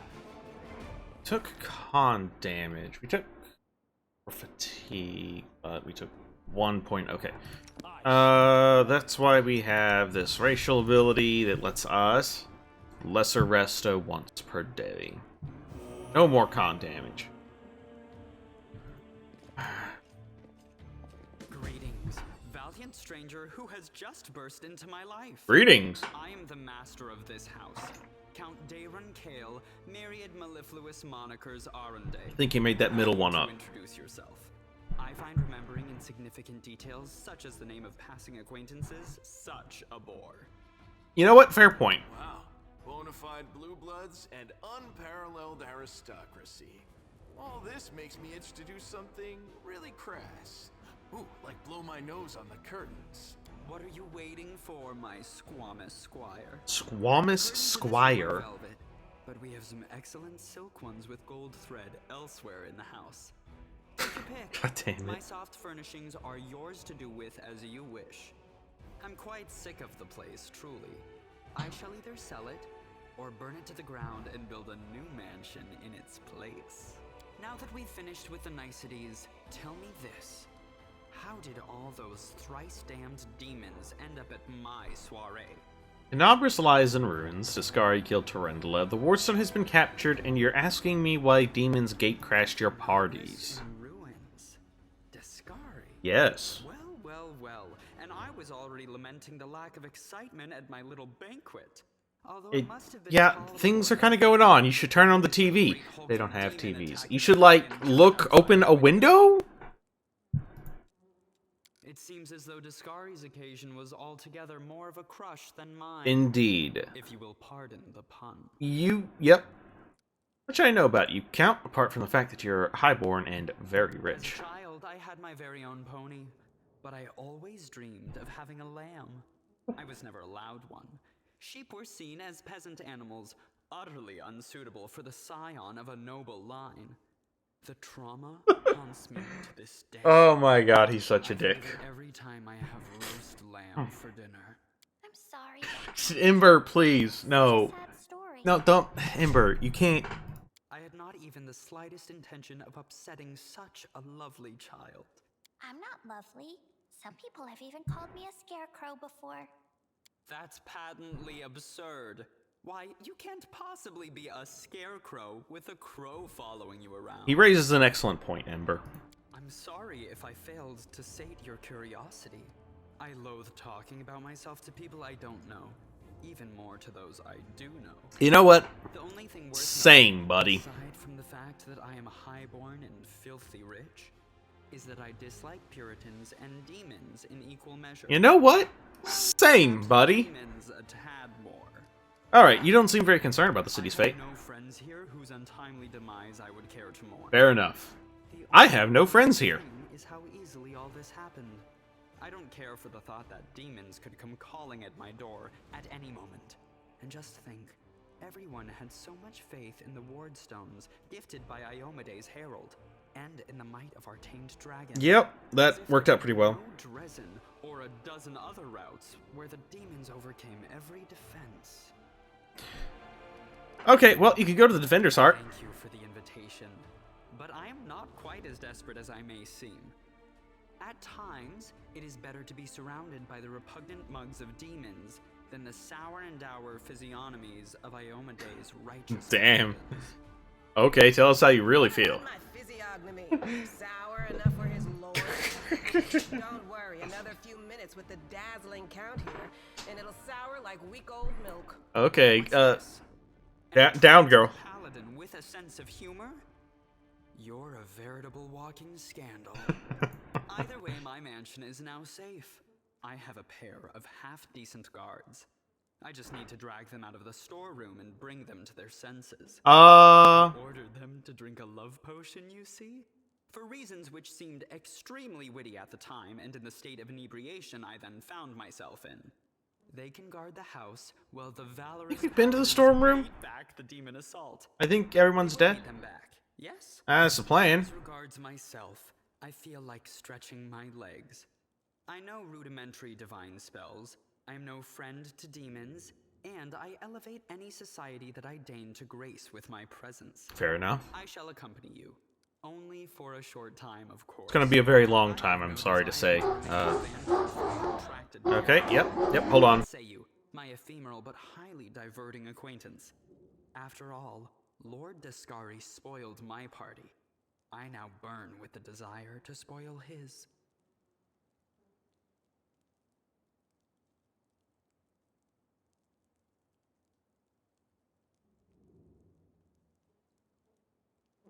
Okay, they seem to calm down pretty quick. Alright. Thoughts? I don't like this guy much at all. Not even because of his personality, but just... I sense something dark about him. We're gonna need more than that, Sela. I guess thumping him one next time he comes out with more aristocratic witterings is not allowed? All the more reason to take him with us. If we don't kill him, the demons surely will.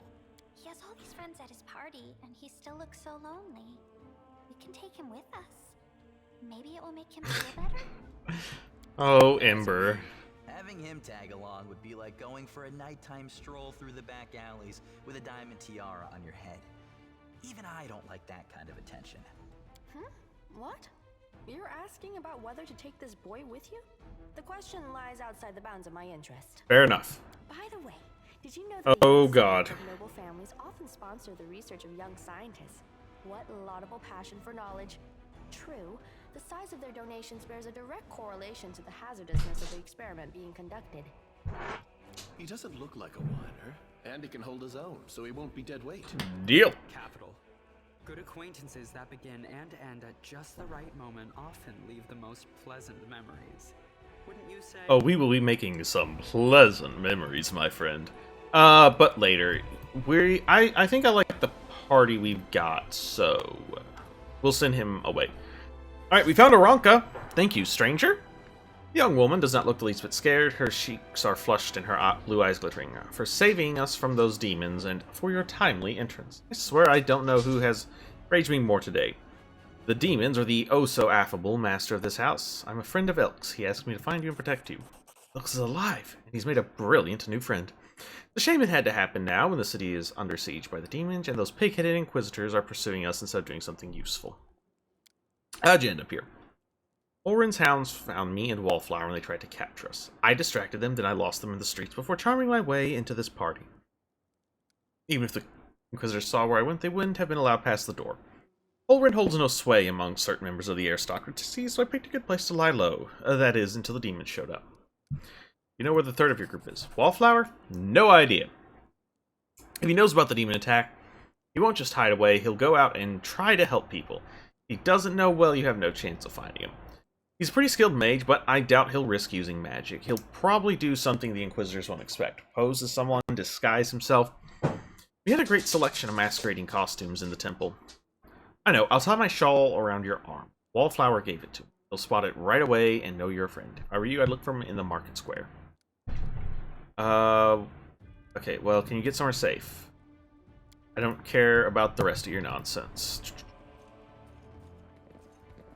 We dismissed Camilla. Okay. That Sheer had a bardiche, a magic bardiche that is cold iron, and whenever it can... That's why we took the con damage, because of this thing. Okay. Don't blame me. It took us 2 hours to get across. Cool.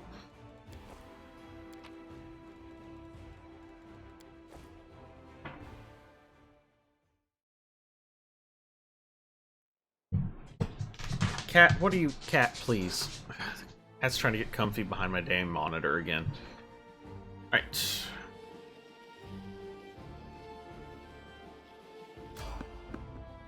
Failed to sneak past, huh? Well, that's unfortunate. They will break against our resolve. Okay, we got some people behind us. I'll hit you! No glory without risk. You should have listened to reason. Distract them from me. Strike count. What the f... Fuck, he just like ruined Woljif's day. Okay, perfect. The light. Take you. I'm done with you. You're irrelevant. Okay, and then we'll just coup de grace the last guy.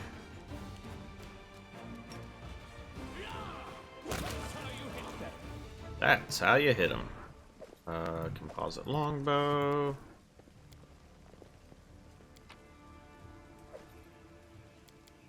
Alright.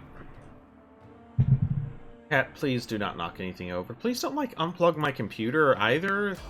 How?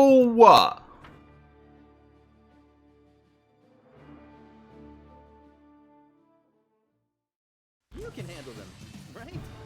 I guess. Time to share your treasures. You've crossed the wrong mongrel. Okay. Into the fray.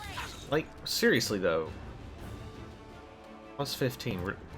These are actually, like, really high TCs to sneak by. Stop us. Oh, come on. Why?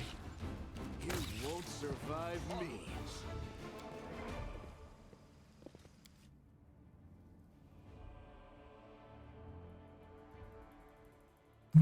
How are we doing experience-wise? We still need 5,000 to get to our next level.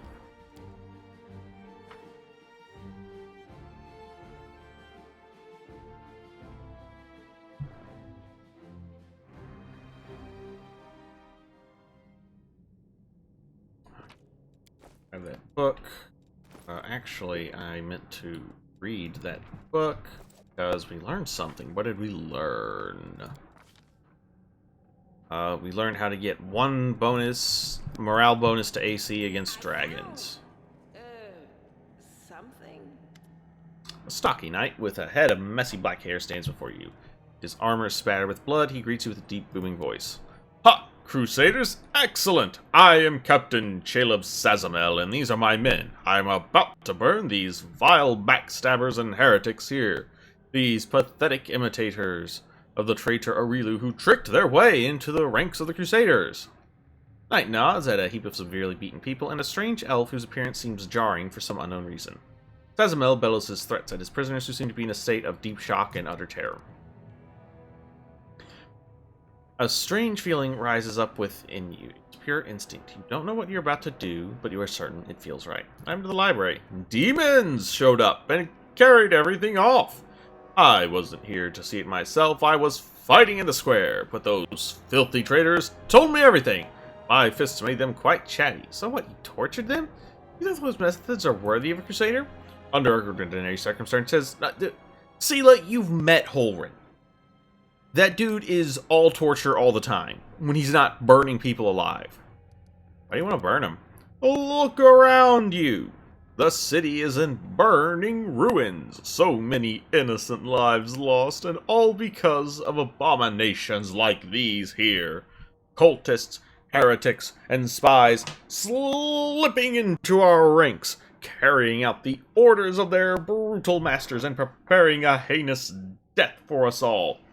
They want to give us over to the demons just like Aurilu did with Sarkoris. They deserve to feel the flames licking at their legs. You come up with nasty words to use against people.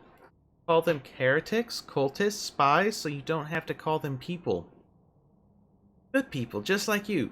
You'd feel bad for doing this to people, but not heretics. Without those words, you wouldn't be able to burn them. Caleb is talking too loudly, all while casting sidelong looks at you. You've seen similar behavioral quirks before. In liars. You notice that the emblems on the armor of the 2 silent Crusaders belong to the Order of the Flaming Lance, but Caleb's armor bears the sigil of the Order of the Sunrise Sword. Strange, then, that he introduced himself as their captain. Something's not right here. We're going to give in to our strange instincts and say, idiots, stop! Heed in my command in the name of Baphomet. Words fly out of your mouth before you can even think them. Some gut instinct told you this is precisely what needs to be said in this moment. Words hit their target.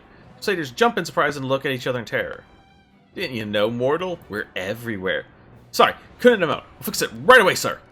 An inexplicable feeling of rightness flows through you. You enjoy seeing the look of oafish terror on the faces of the Crusader and his lackeys when you rebuke them for your fixes. Port, who are you? Jacob Sazamel, former Order of the Knight of the Everbright Crusaders. Deserters.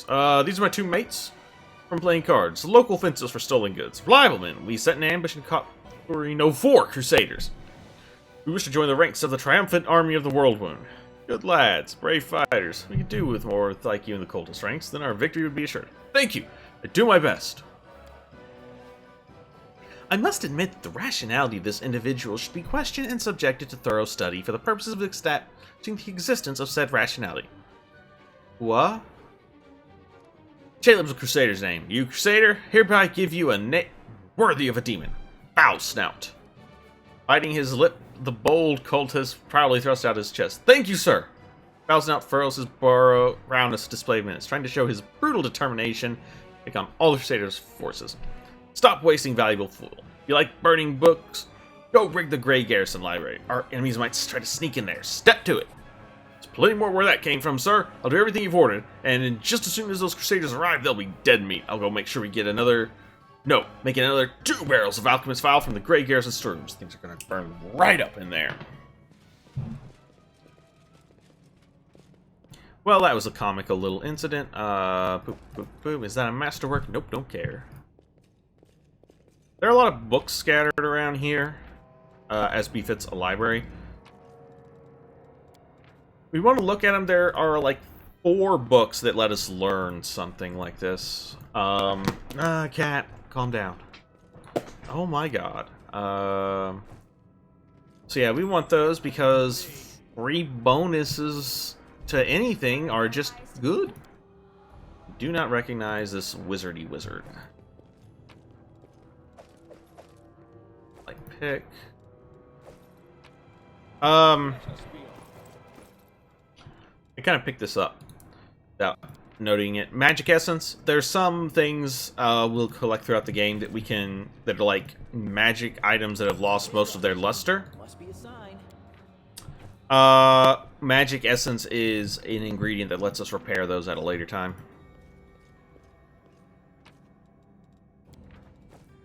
Alright, so what all did we learn from these skill books? Well, we've already done a Tarindala +1 morale bonus to AC against dragons. We get a +1 competence bonus to attacks and damage rolls on all natural attacks. We get a +1 shield bonus to AC against demons. And a +1 saving bonus against swarms. Anyway, let's free these guys.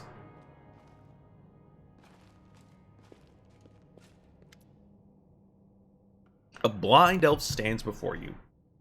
He looks extremely strange. His face wears its years heavily, which is unusual for a member of his race.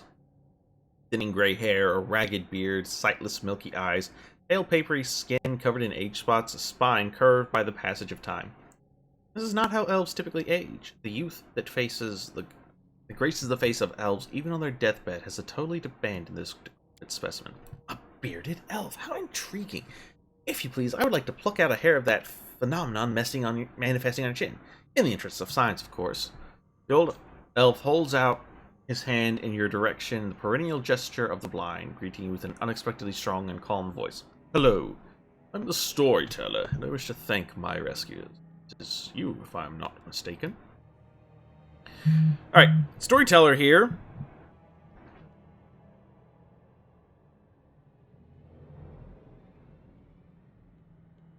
One moment.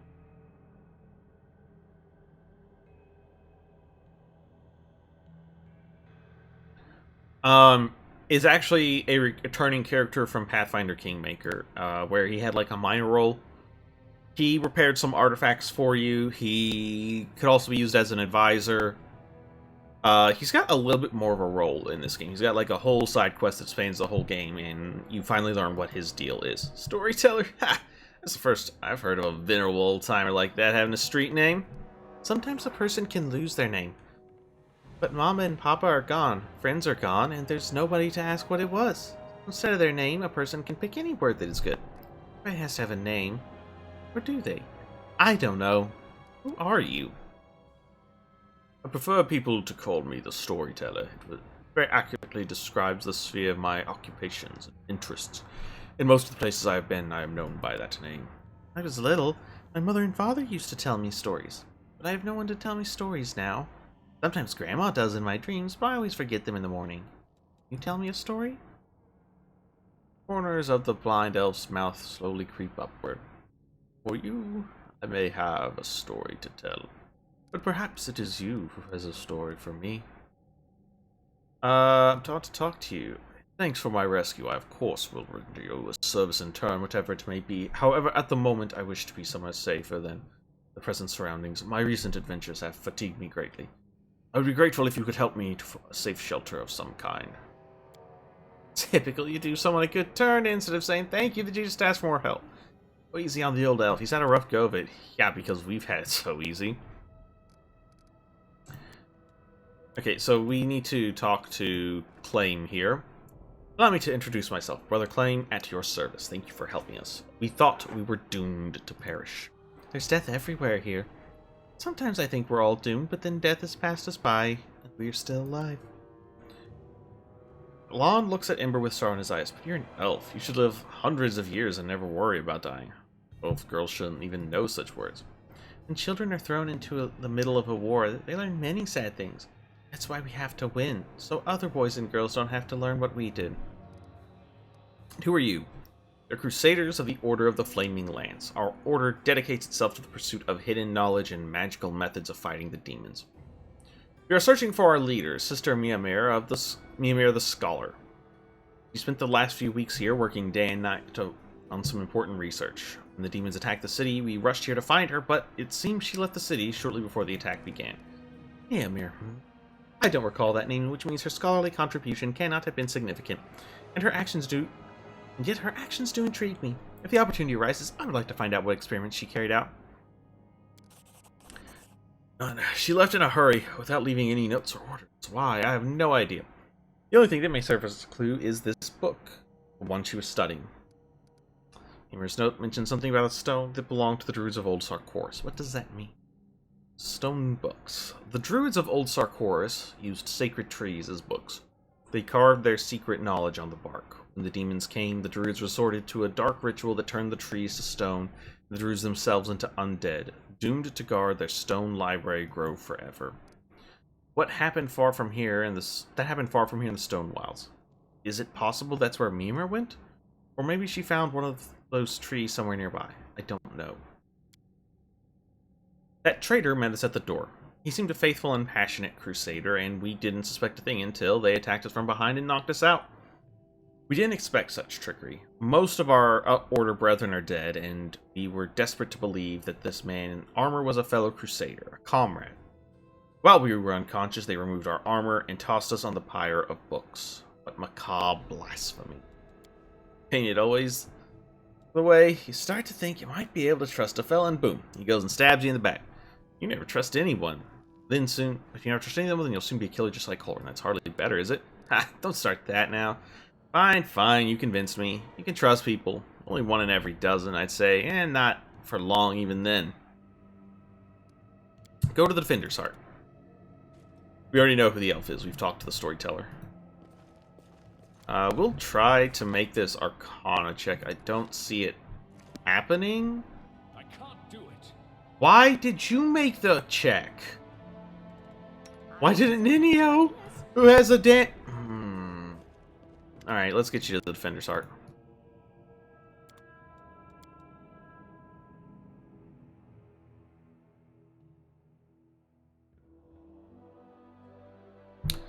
Alright, so you get a free teleport to the Defender's Heart, which is neat.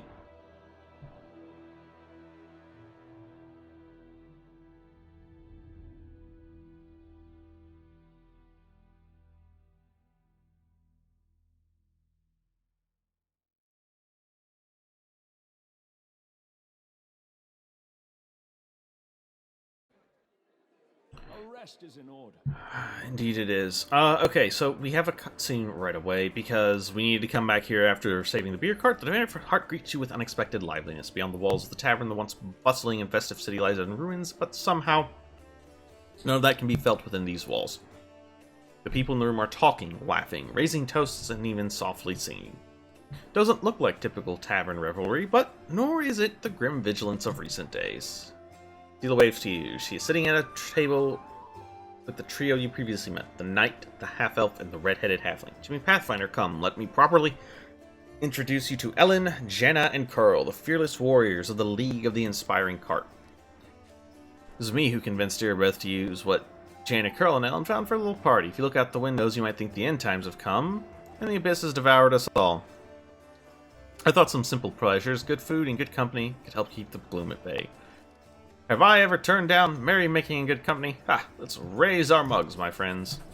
Wait, I'm not ready for another toast yet. It's not every day that I drink with paladins, knights, and sword lords. Are we just gonna sit here with grim faces? I say we get to know each other better. Tell me about your order, Ellen. Stories go, it's not very entertaining. I was born far to the south in Andoran.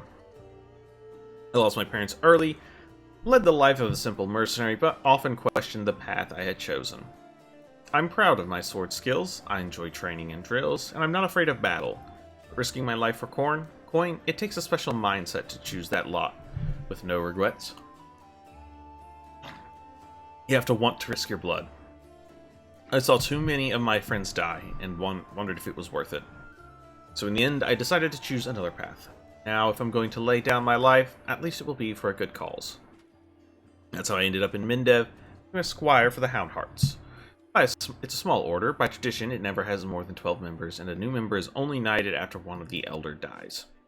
We patrol the lands along the Wardstone line, and provide aid to travelers and settlers. Fortunately, death is common among the Houndhearts. I became a full knight 2 years ago after laying my mentor to rest, but I'm content with my choice. My place is among the Crusaders. Have you been serving in the Eagle Watch long, Jaina? I signed up 4 days before the demon attack. Am I lucky or what? I'm an apprentice of a famous fencing master from Miven. I learned a thing or two from him, believe me. I soon got bored of fighting off bandits and getting involved in petty squabbles of the bickering River Kings. I wanted a proper challenge, and you can't find a better place than Mindev. And what do you know? The moment I arrived here, the demonic invasion began. My father would say that's no accident. Fate brought me here. And what about you, Curl? I just did what everyone else was doing. I grew up in the slums where everyone stole little, or maybe smuggled or guarded stashes, so... But I never killed anyone, and I never did anything really bad. I got caught stealing, and when they made me choose between prison and the condemned... Well, of course I didn't want to go to prison. I'm not as that good of a fighter, but as Norgorber as my witness, a thief can also be useful in the war against demons. I've always been a good scout. I can sneak under the nose of any monster. I don't know where my friends are now. We got separated when the demons rampaged through the city. How do you all know Sela? One moment. I met my noble sister on the road to Canopus. I was returning from the south from my fiancé and was happy to be in the company of a paladin of Iomade. We said our farewells at the city gate, and I went north along the road to Dresden to my order's camp. The demons attacked us there at the same time they struck Canobris, but we managed to fight them off. We hurried to the city's aid and joined forces with the Eagle Watch. All my fellow Houndhearts were wounded during the battle in the streets. I'm the last knight of my order who can still fight. So good to see Sela again. Every loyal heart counts these days. I met Sela at a tavern in Canobris. For the attack, of course, she was one of the few who would sit at a table with the condemned. Knights usually don't even look at us, but Sela's different. I knew it the moment I saw her. That's what made me notice Sela too. So I sat down to talk to her. I never understood why everyone treated the condemned so horribly, and I still don't. Our Curl is a great lad, so after that night, Sela and I went around the taverns together every day. Mindev is an amazing place. People from all over the world come here, for glory, redemption, or to help those in trouble, and they always find each other. This might be the best place in the world to find like-minded people and friends. That was a toast, in case you didn't notice. Do you call me over just because, or is something the matter? I didn't just want to talk about today's celebration. You see, Ellen is in trouble, and I want to help him. And I don't know anyone else in the city I can turn to. His fellow knights were all wounded in battle. Good idea, sister. I told you I don't want to bother anyone else with my problems. I need to handle them on my own. Tell me more. In all truth, I do not wish to impose. My problems are just minor troubles. A paladin of Iomade and her friends certainly have more important things to do, especially now that Canobris has been overrun with demons. If I've learned anything in life, it's that there's nothing minor about good and evil. Sela begins seriously, but then a smile lights up her face. Take the three of you, for example. Seems like all you did was save one cart from some lesser demons, but look how many people are happy now. That feat will never be sung of in songs, but who knows? Maybe thanks to this one joyous hour of peace and rest, the defenders of Canabras find the strength to protect the city. I talk too much, don't I? Well, Sir Ellen, I want to help you, and my reputation as a holy warrior of Iomedae won't suffer it if it's more of a minor adventure. Won't suffer it's more of a minor adventure than a glorious feat. Alright, I'll explain. The life of a crusader has given me more than just a purpose and a chance to serve a righteous cause. When I abandoned the life of mercenary and came to Mendev, I gained something else I never expected. It's here that I met, may all the ladies here forgive me, the finest girl in the world. It's a miracle she found any love in her own heart for a bungler like me, but I'm not about to let this miracle go. Not even the demon lord Discari and all his demon army can stand in my way. Luckily, my beloved is now safe away from Canabras. For half a year, I've been getting up my courage to propose to her. I even ordered a ring from Derek Sunhammer, the best jeweler in Mendev. Independent knightly orders live mostly off donations, and I'm not what you would call rich, but I so want to make Kiana happy. Oh, it took me 3 months to find a jewel the same shade of red as her eyes, and twice that long to scrape together enough money. Master Derek's work was worth it, but I lost the ring during the demon attack, and I'll probably never find a worthy replacement. The ring is most likely still at the Houndheart's camp outside the city. Ellen and his friends didn't have time to pack up their camp. First the demons ambushed, and then they rushed off to Canabras. I think we should at least go there and check. Not right now, of course, but once the situation is under control, I will help. Alright. Get some more. I'm looking for a scroll of Grease.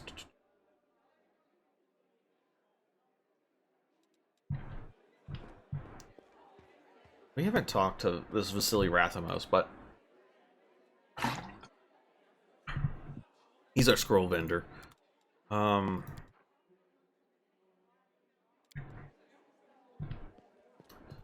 But he is not vending any scrolls right now, is he?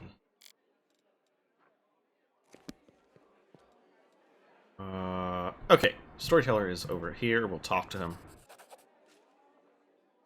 Blind Elf looks better than he did in your last encounter. His clothes are clean, and his pale face has some color. The elf turns to you and listens closely. That you, my savior?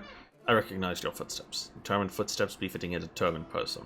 Allow me to thank you again for saving me. Please, accept this humble gift as a token of my appreciation. Irabeth has explained why you were looking for me. I warned the authorities of Canabras that the local wardstone had been desecrated. They waved off my warning and paid for their inaction. I have examined many wardstones, but only the one guarding Canabras did I sense a flaw, a spot of corruption inside, a vulnerability that demons will surely use. They are able to spread the blight inside the wardstone, corrupt it, and make it their weapon. It frightens me to think what it will be capable of. Wardstone must be destroyed. Why let you examine it? I'm the storyteller, just an old elf, and a bit more. I'm old, even for an elf. I've seen many things and been to many places.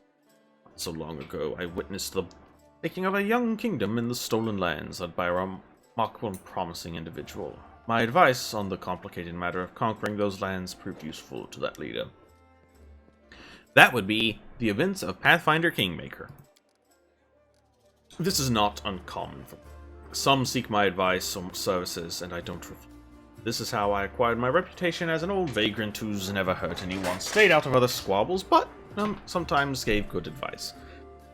I had a few friends in Erosian who vouched for my integrity. This is why my humble request to be allowed to see the wardstones was granted. I visited all of them, one moment, but only found cause for alarm in Canabras. You wield special powers? To a certain extent, but it is more of a gift. And see the past, stories that have happened. I touch an object and shreds of its owner's memories are revealed to my mind. Their emotions, passions, and tragedies. I see visions like I am them. And their stories happen to me. This is my power. I've been roaming the world, gathering such stories from many thousands. One day I will gather them all. What blight is in the wardstone? I'm afraid I don't have the answer to your question. To understand the nature of this blight, we need to understand how the wardstone was created. It was hidden from me. Yes. You heard of the Red Morning Massacre? A dreadful morning remembered with fear even by those not yet born at the time. A demoness called Monako invaded the city with a crowd of her followers and started to do what demons do best, kill and desecrate. They say they covered the wardstone with pieces of dead bodies, splashed it with blood from top to bottom. But such an abomination darkened the radiance of the gift of Iomade herself. The locals think this is impossible, but who knows? It was not the last attack. Many demon leaders brought their unholy forces here, even the terrifying Baylor Mazda. Their attacks were rebuffed, but they still reached their target. I think this is when the seed of corruption was planted in the stone. It wouldn't have grown on its own, but Descari himself has now come to take advantage of this weakness.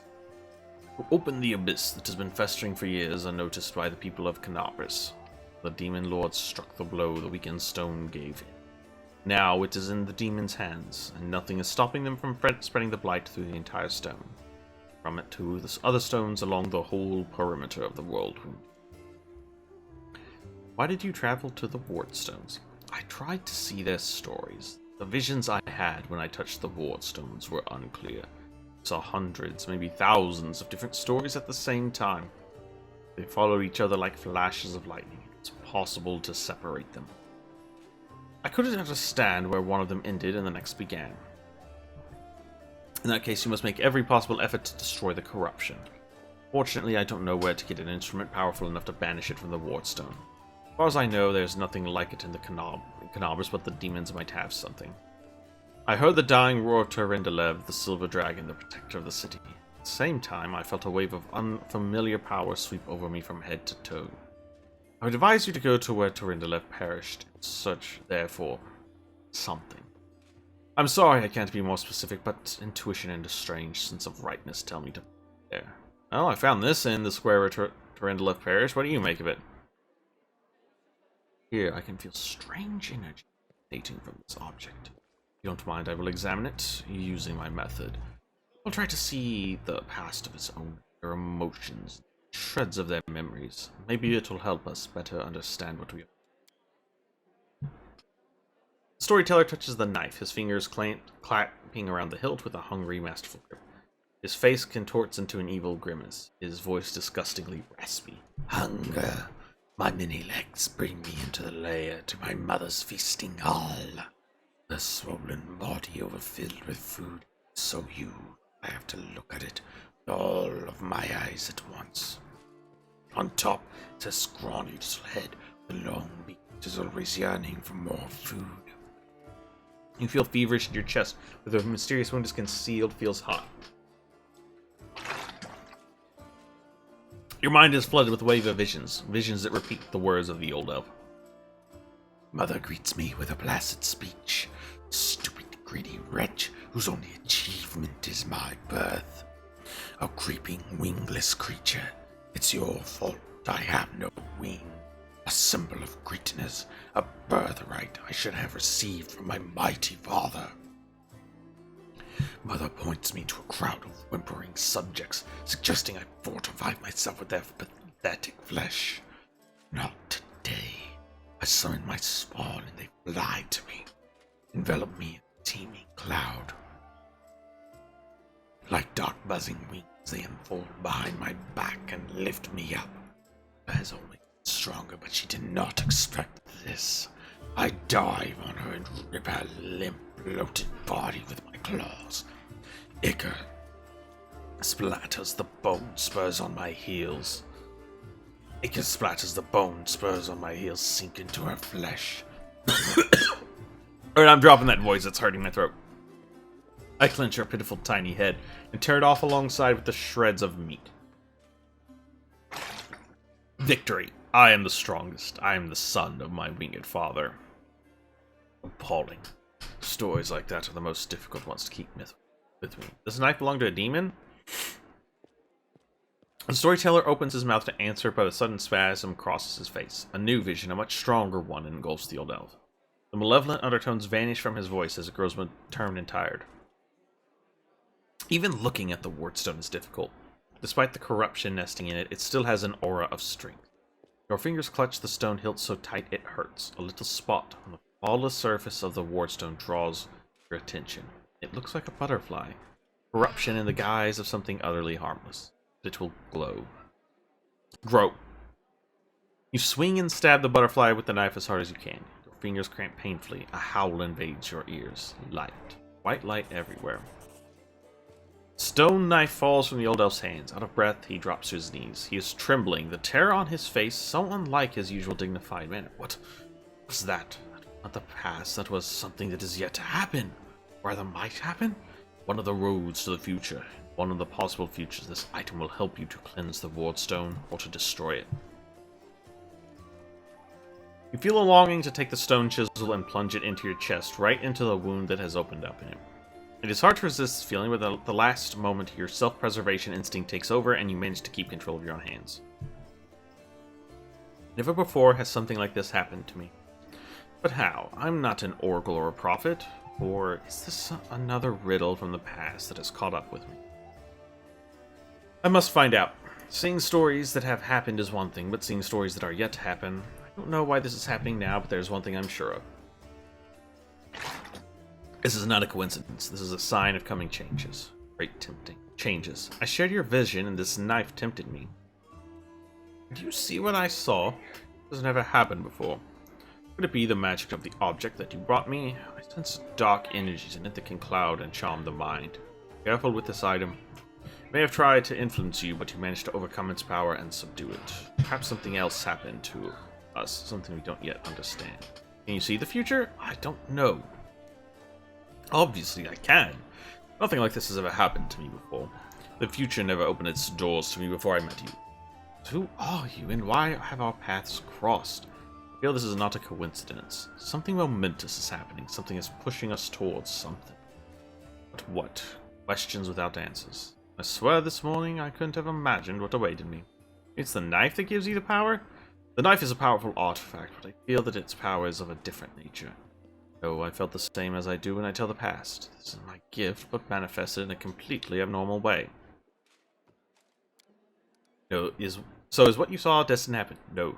Future is not set. It used to be, a long time ago, when the god Eridan guarded the Galarian. Now. Not now. Prophecies do not come true, or they do, but not the way they were supposed to. I only saw one vision of the future, one of the paths leading to it. The choice has not been made, and our destinies are not yet set in stone. Who were you in your vision? I don't know. Someone strong and desperate enough to resort to extreme measures. I felt what I was doing had to be done. So we're gonna have him look at our stuff. He looks at Radiance. Okay, we are going to give him Tarindalev's scale. I'm flying. I can finally spread my wings. I'm gliding over a broad river. The sunset has turned its smooth surface smooth like a mirror, and I see my reflection, as if another silver dragon is rising to meet me from the depths. But what is it? The scales on my chest are black, and the darkness is spreading over my body. I wake up. A clear sky sways above me, blazing with heat. I'm in human form. The red dust of the wound clings to my cracked lips. Someone is carrying me on a stretcher made of shields and spears, so weak I can barely lift my hand to my face. The sight of my own hand terrifies me. It is black and the skin glistens like scales melted by fire. I probably ought to cry, but I only feel hatred and nausea.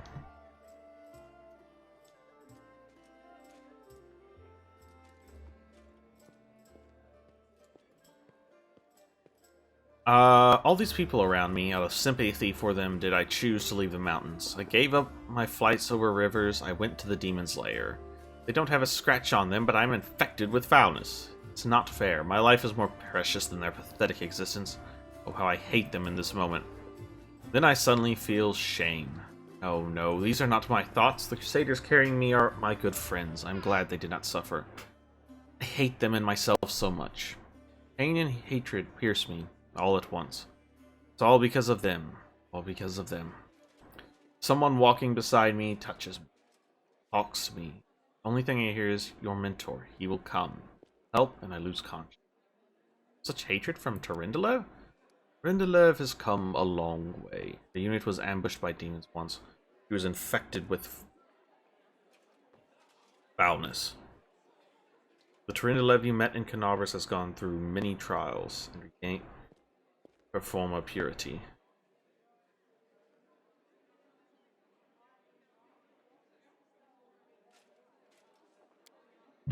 Sometimes the past can be as vague as the future. We all know how Turindalev's story in the beginning is hidden from us. Maybe if you find something else that used to belong to her, we will know more about her struggle. Alright, can I help you? I appreciate your offer. I have reason to believe that somewhere in Canobras there's a manuscript offered by an elf from Keonan who witnessed Earthfall. For personal reasons, I would like to examine it, but no matter how hard I try, I have failed to find it. The Blackwing Library only found a mention that the manuscript exists. It is held somewhere in the city. I assume it's stored at the Grey Garrison. They wouldn't let me into the archive when I visited. All those Crusaders were nervous about the strange blind elf interested in their secret. It's understandable. The Crusade naturally made them a little paranoid. Now the Grey Garrison has fallen into the enemy's hands. I would be grateful if I could see the manuscript. Okay. Let's move. Alright. We're going to exit. We're fatigued, which means we need to rest at some point.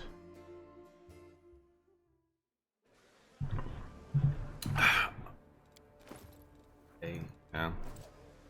I don't think the purple stone knife will unlock until the end of the chapter.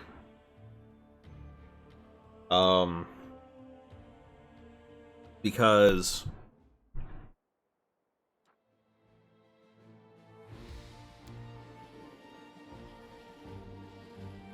the game needs to make sure you don't get rid of it since it until the end of this chapter, at which point its story, it's not needed 100% for the story.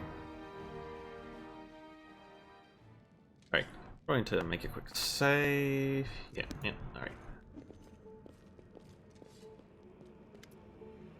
Well, are you going to tell me who the traitor is, the name, and the moon of the abyss that they stole? Anything else?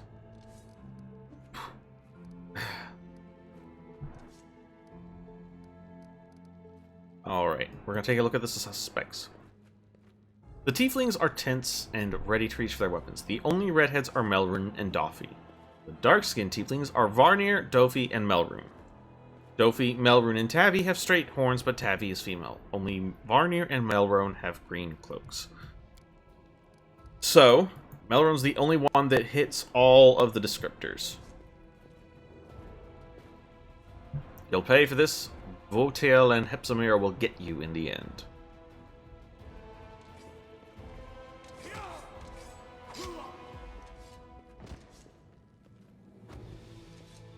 Grab him. Take him away for questioning. Charisma looks weary, but her earlier attention is clearly lifted.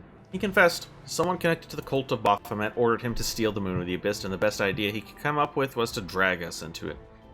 He got the scroll to take out the golem. He betrayed us to Erebeth so that he could swipe the amulet in the chaos.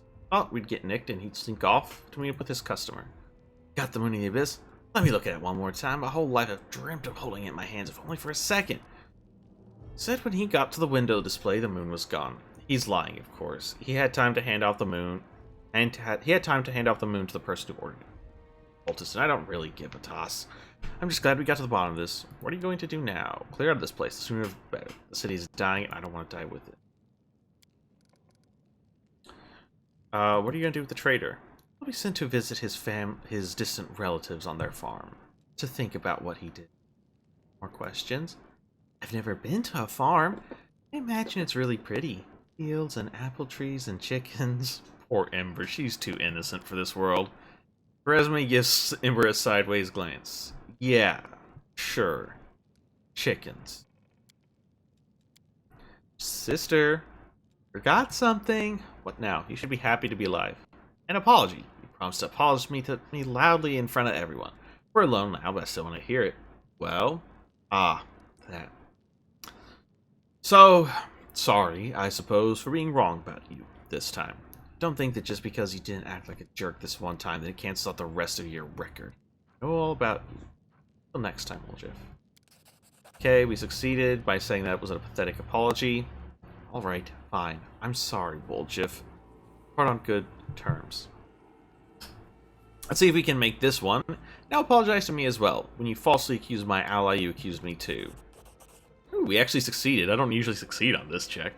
Flurry of emotions pass across Kresmi's face. When she finally opens her mouth, her words trickle out slowly, like each one is a struggle. And I'm sorry to you too. To make it up to you? Here. She pulls a key from her pocket and tosses it to you. And now, I'm leaving. You made some impression on her. I've never seen Sister Kresmi back down before. Listen, Chief, when you got a spare minute, come see me.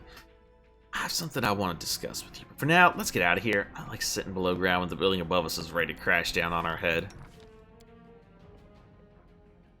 Okay, she has a... Okay, so yeah, she has such a high persuasion because of her Raven familiar. Since we made that persuasion check, we can open this. And, well, we need to disarm this trap. What? What's your trickery? 12? This is my kind of work. Okay, we just failed a lot of perception checks. I feel like this was not trapped. Okay. We get the Ring of Sharp Strike. Whenever the wearer of this ring shoots an enemy engaged in melee combat and hits, the enemy suffers a -1 penalty on attack rolls for 1 round. I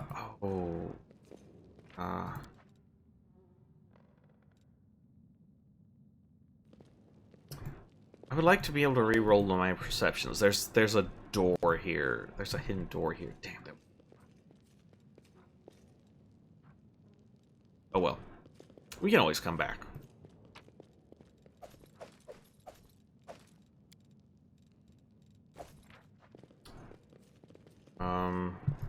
Yeah, you don't get that ring if you don't make that perception check because the tieflings don't leave anything for you. Like you can do a trickery check to open that door, and it'll trigger a con from Wolters like, yeah, if you think they were gonna leave anything behind, you're out of your mind.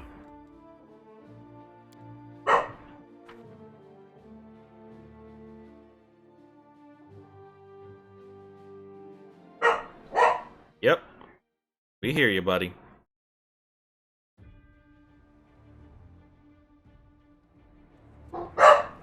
Alright. God, that dog, I swear. He hears stuff going upstairs and he gets so excited. He has to make sure, you know, that he gets a chance to join in.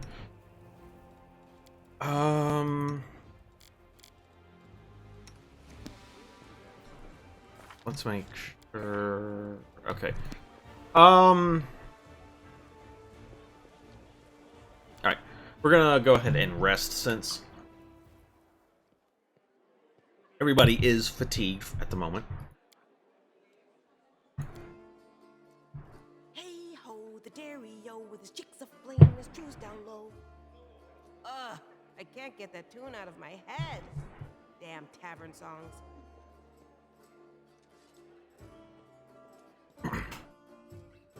Sorry about that. Alright, we need to talk to Woljif real quick. Psst, look, Chief, I got something to show you. Ta-da! Makes a subtle gesture, and he makes a subtle gesture, and an amulet on a chain appears in his hand. A silver amulet in the shape of a waning moon with a dark crystal in the middle, the moon of the abyss. So you did betray the tieflings? That cuts me deep, Chief. You and I saw who the traitor was. It's just that when we robbed the shop, I went in first and took what I wanted.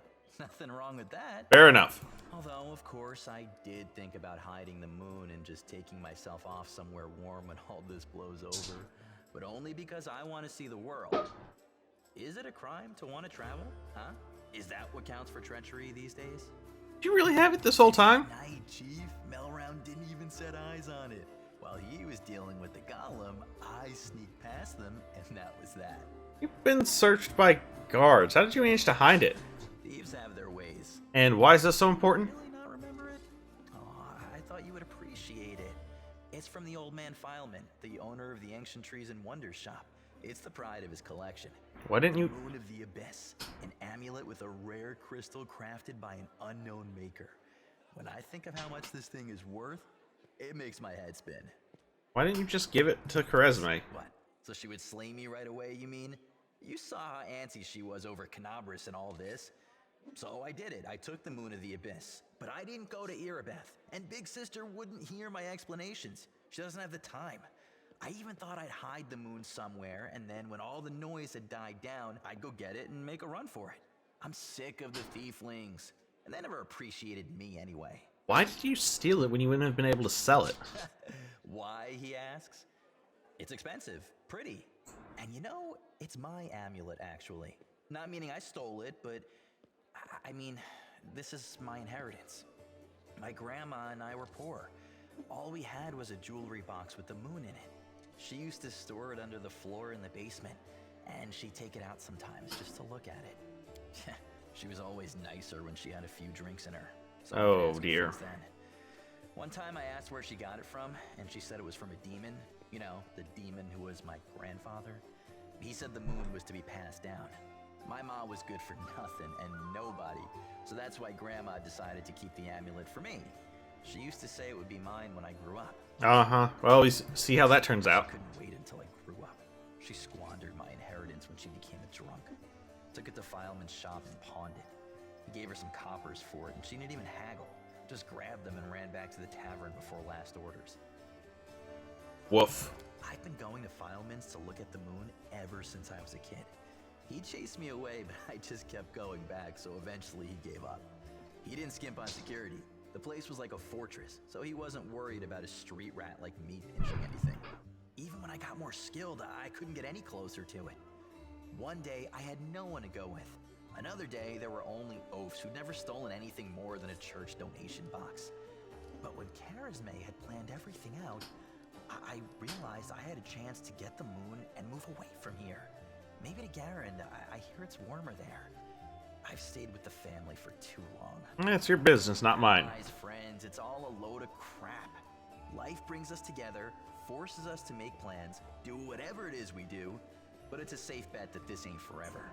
I might be a traitor, but the others, are they any better than me? Melround had a good reputation in the family. He was trusted, and you see what happened. If you abide by the law, anyone can rob you. So you need to break the law first when no one expects it, and run before you go soft and get too attached. Well, okay. Whatever you think, I owe you. I'm not just a thief. I have my own business selling things. Thanks to you, I'm still in the family. And we have the black market sewn up in this city. It's a good way to sell valuables.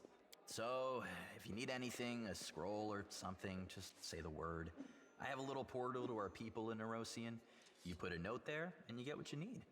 I can't get you anything big, but what they do have is all high quality. Nothing's too good for you, Chief.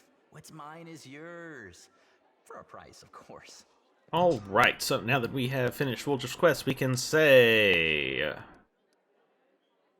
Show me what you got. Sell this, sell that, sell that.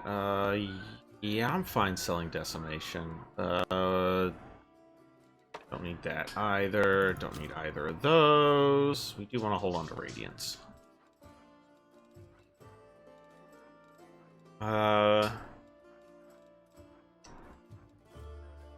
Yeah, not much right now, huh? Yeah, that's a little unfortunate. Wand of Grease, TC. Oh, not super great. Well, he gets more stuff as we go through the game. So, Ray.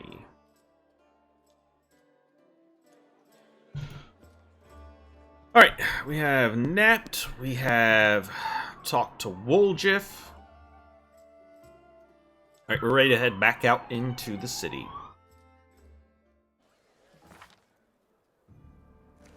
We need 3,500 about to get to our next level. We do want to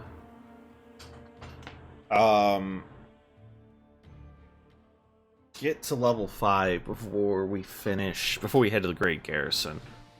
Alright, so we need to shuffle our party around real quick. We'll drop Woljif, bring Camellia in. We're gonna go to the Tower of Estrid. There's a thing there, but then we want to go to the Worm Manor.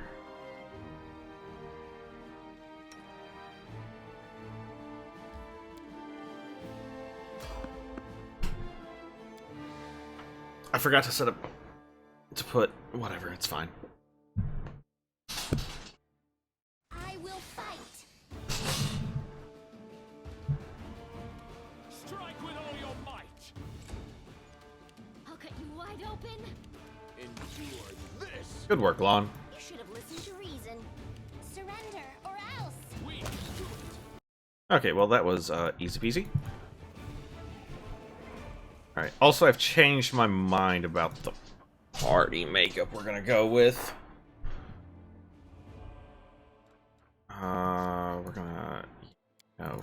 We're gonna drop Sela temporarily instead. So that boom.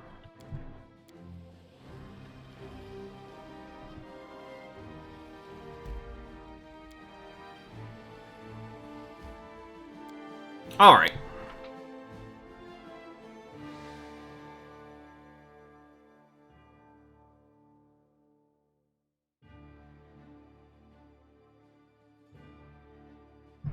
I gotta pee. I'll be right back.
Okie dokie, okie dokie.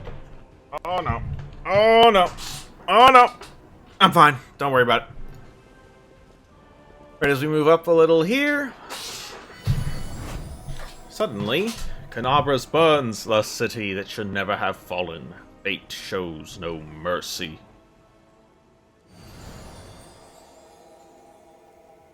Clouds may veil the stars, but nothing can hide the light in someone's soul, and I see this light in you. We will stand shoulder to shoulder against evil.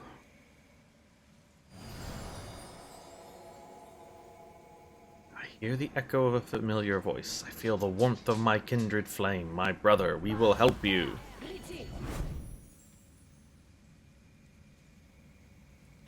Yeah, if you, I think this is a significantly greater buff than this used to give for this encounter, but okay.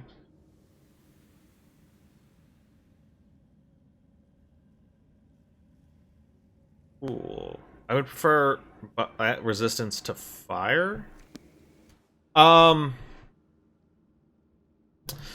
Yeah, this, if you give in to the demonic rage, I think at the end of, the first Great Garrison bit, these illusions actually attack you, and so they're like, "You're evil!" and they attack you, so. But since we showed, the Light of Heaven, they're like, "Hey, you seem to be a pretty cool dude. Get it together, idiots. No more looting. You're all to sit tight here and wait for the order to attack the Defender's Heart. It's the last bastion of the Crusader resistance. We'll flatten them and claim our victory. Into the abyss with all the Crusaders and the Defender's Heart. Kill us, the city is ours already. It's time to enjoy the spoils. Split up into groups quickly. I'll tell you where to go and what to bring back. Faxon, you idiot. Go back to Baphomet. He must be missing his lapdog. Everyone here will be following my orders. I'm in charge. We don't submit to you, you dirty Descarite. Keep out of this, Killis, or I'll curse all your extremities to wither and drop off. Everyone listen to me. What we're going to do is looking for a fight, Faxon. Well, you'll get one.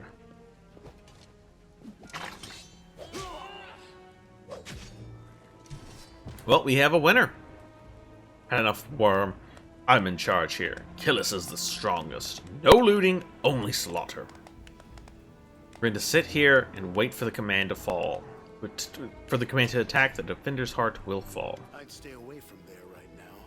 The tower is the main stronghold of the Templars of the Ivory Labyrinth and their allies. Going up against that many of them would be suicide. I have a better idea. If the demons and their mortal agents were better organized, the Crusaders would have been crushed long before now. But they're always trying to spread in every direction. Right now, in every corner of the city, there are demons like Kylus who are trying to consolidate their forces to launch a joint attack on the Defender's heart. Who are you? Greybor. I'm a contract killer who's been hired to kill that demon that just walloped that other one.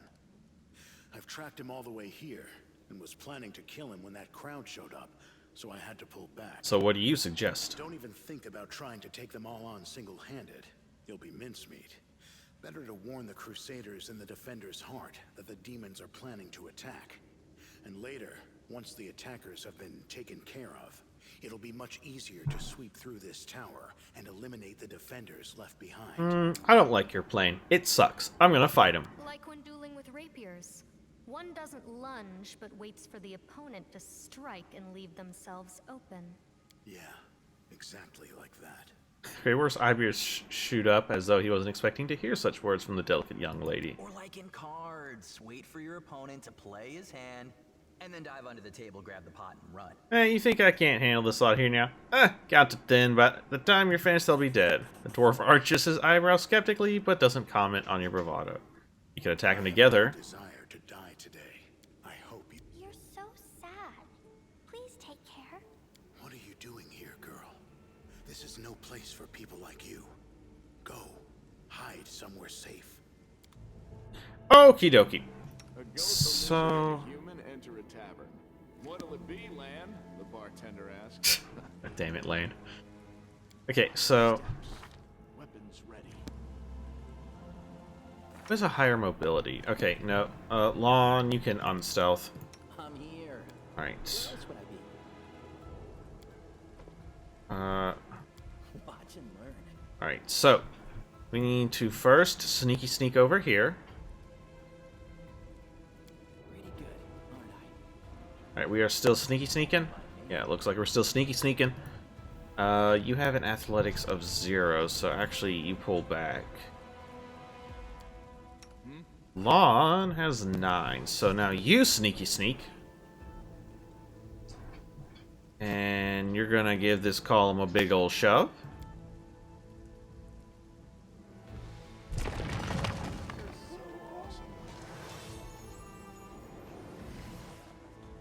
So that takes care of some of these guys.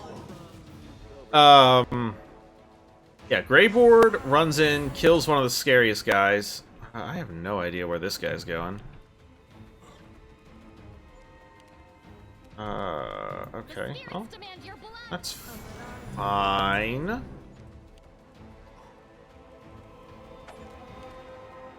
Yeah, okay. Ooh, very lucky. Yeah, as you saw, he was gonna try to, like, cast Fireball on us. Which we would prefer didn't happen. Because that's a lot of that's a lot of damage. So yeah, and instead we just are going to have him take a nap for a few turns. We have about 3 rounds to get to him before he wakes up.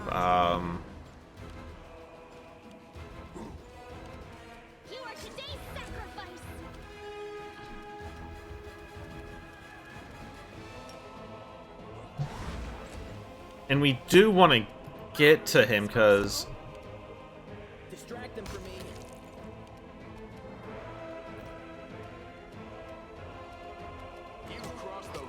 Since our weapons are, for the moment, counting as good, we don't have to... Okay, we're gonna take a bunch of opportunity attacks there, but...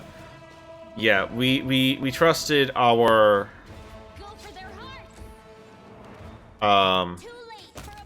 AC to carry us there. But yeah, since our attacks, for the moment, count as good because of this buff...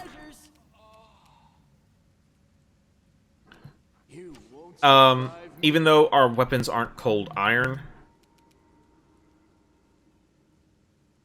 we still deal full damage. Okay, we're gonna hope. Perfect. Alright, well, this encounter went incredibly well. In part because, it kind of glitched out. Not glitched out, but, that guy we just murked, his AI kind of, like, behaved in an incredibly weird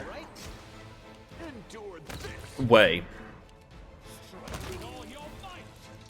Probably because since he went so early, we only had one character here, and he was trying to, like, move into a position that could fireball more than one person. And yeah, it just led to him wasting his one turn before we put him to sleep. We told him to take a nap. At first he was like, I don't want to take a nap. But then he decided a nap sounded like a good idea. To the basement.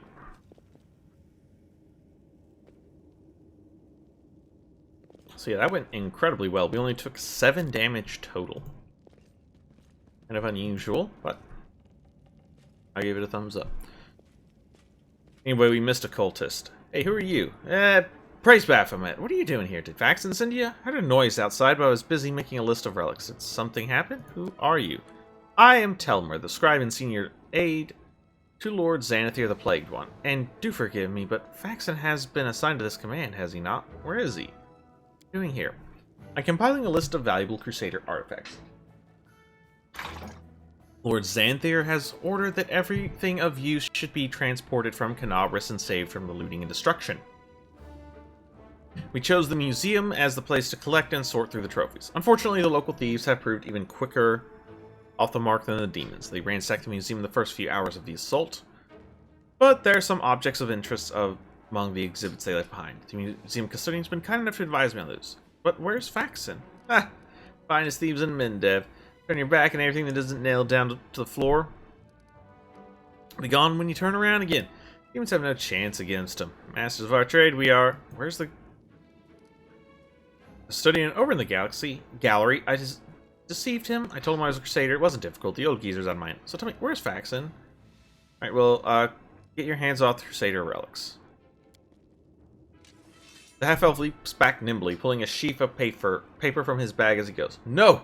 I have valuable letters from Lord Xanathir here. I must destroy them! Boltus balls the pages up in his fist and shoves them into his mouth, then begins furiously chewing like a hamster. A moment later, the half-elf's eyes bulge and he opens his mouth, which is stuffed with masticated paper. He tries to cough, but nothing comes out. The failed saboteur looks at you in desperation. His eyes are streaming.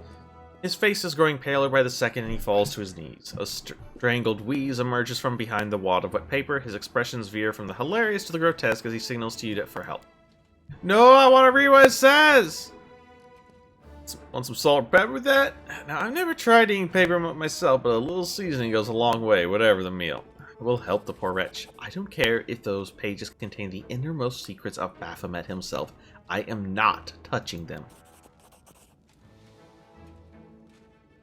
Cultist coughs violently, and then, after taking a tumbling breath, he leaps up and takes off running. He disappears, leaving you with a wad of correspondence that is much worse for the wearer. Alright, well, we will explore what has not been looted from the library. Let us be off. So first things first, we want to talk to Helmer. Sheldon. The old man, looking around absent-mindedly, shrinks away as you get closer. That seems to shake uncontrollably, but his hands are surprisingly deft and assured as they level a magic on you. Stay back! Which are you, robber or demon? Hey, take it easy, Gramps. So that's the way it is, eh? You see the horns? Do you think thief or demon? I'm not gonna hurt you. The old man goggles at you in terror, but he doesn't lower his wand. A rustling comes from somewhere behind him. Rats. The old man wheels around fearfully and peers in the direction the sound came from. The hand holding the wand gradually falls to his side. When he turns back to you, there's no fear in his expression, only vacant fear. I'm sorry, I was distracted. What were we talking about? Are you alright? Old age, my friend, old age, the poison of fear seeping into his mind. Both have turned me from a crusader and battle mage into the sorry specimen you see before you. Museum is all I have. Whenever I forget who and where I am, I just read the exhibit labels. They are aware of the past, just like me. Now some ruffians have ransacked the place. I'm frightened, my young friend. I'm very frightened. Don't be afraid. There's nothing to be afraid of. All the scary things have already happened. They're in the past. Tell me about the exhibits. I don't really care. Actually, how can angels have siblings? That's a good question. Of course, angels are not born like mortals. So they can't have a mother or father, and father or sisters and brothers as we understand them. Angels come into being from reincarnated souls or from the pure essence of the upper planes. Sometimes angels may adopt some features of mortals. For instance, they can identify as male or female, although that is not generally their way. Some of them can also develop bonds of camaraderie or even kinship. But the case of the Silver Twins is rare still. They are two angels who emerged from one soul. What else should they call themselves if not twins? Go to the Defender's Heart? And then we tell him that, and he's like, oh, is it? And then he loses his mind again. I don't want to read all this guy's dialogue. Wand of Zacharias. He was a great man, the hero of the defense of the Lord's Chapel, and those scoundrels took his wand. Where can I find the robbers? Why did the demon spare you? Okay, give me the keys. This is what I want. We're gonna have Camellia steal the keys. Perfect. What we really want out of this guy is the keys to these other doors, because they can be, like, not difficult, but, you know, not simple trickery checks otherwise. But with the key, we just open the door. Might be trap, might be treasure. Alright. Gotta disarm these traps real quick. I am helpful, am I not? I am helpful, am I not? Okay, there's a magical kukri. We don't use kukri, so it doesn't matter. We will just sell that. That's just straight up money. A bunch of other stuff. Sometimes the game will glitch out, and the trickery. Oh, there we go. Longbow. The sound of doing like a trickery check. Just keeps playing forever. Alright, we give this to Lon.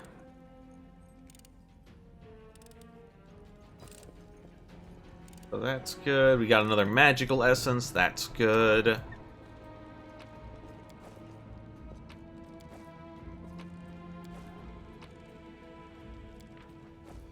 And Lady Calandra's chain shirt.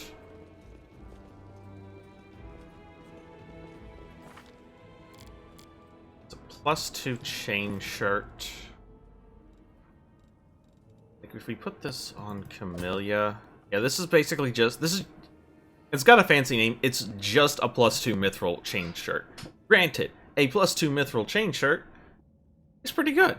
But yeah, it doesn't have any other like special things going for it.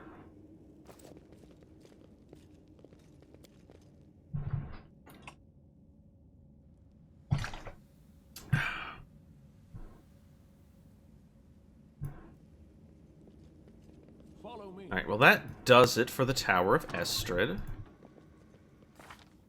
We do, at some point, want to head... Oh, hi! How's everybody? Brought us back to waking. Greetings. Who are you? Not who. What memories? This place was created as a cradle of memory and fantasy. The things that belonged to the city's heroes were kept here. People used to come to this place to remember those heroes.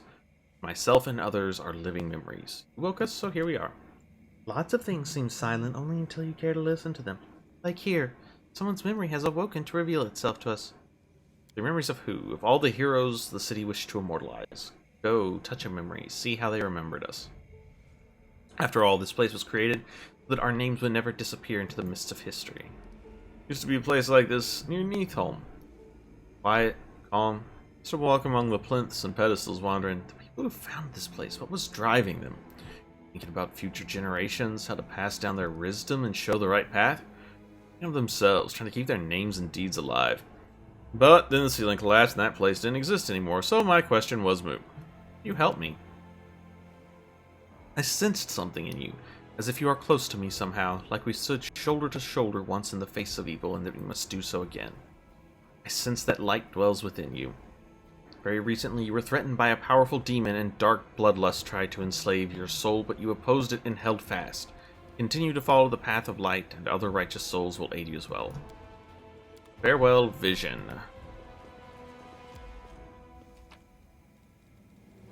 We'll take it.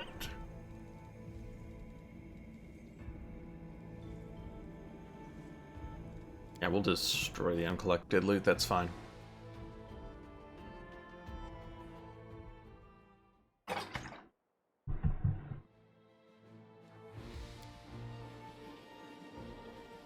Alright, next we are going to go to the Guarma Manor.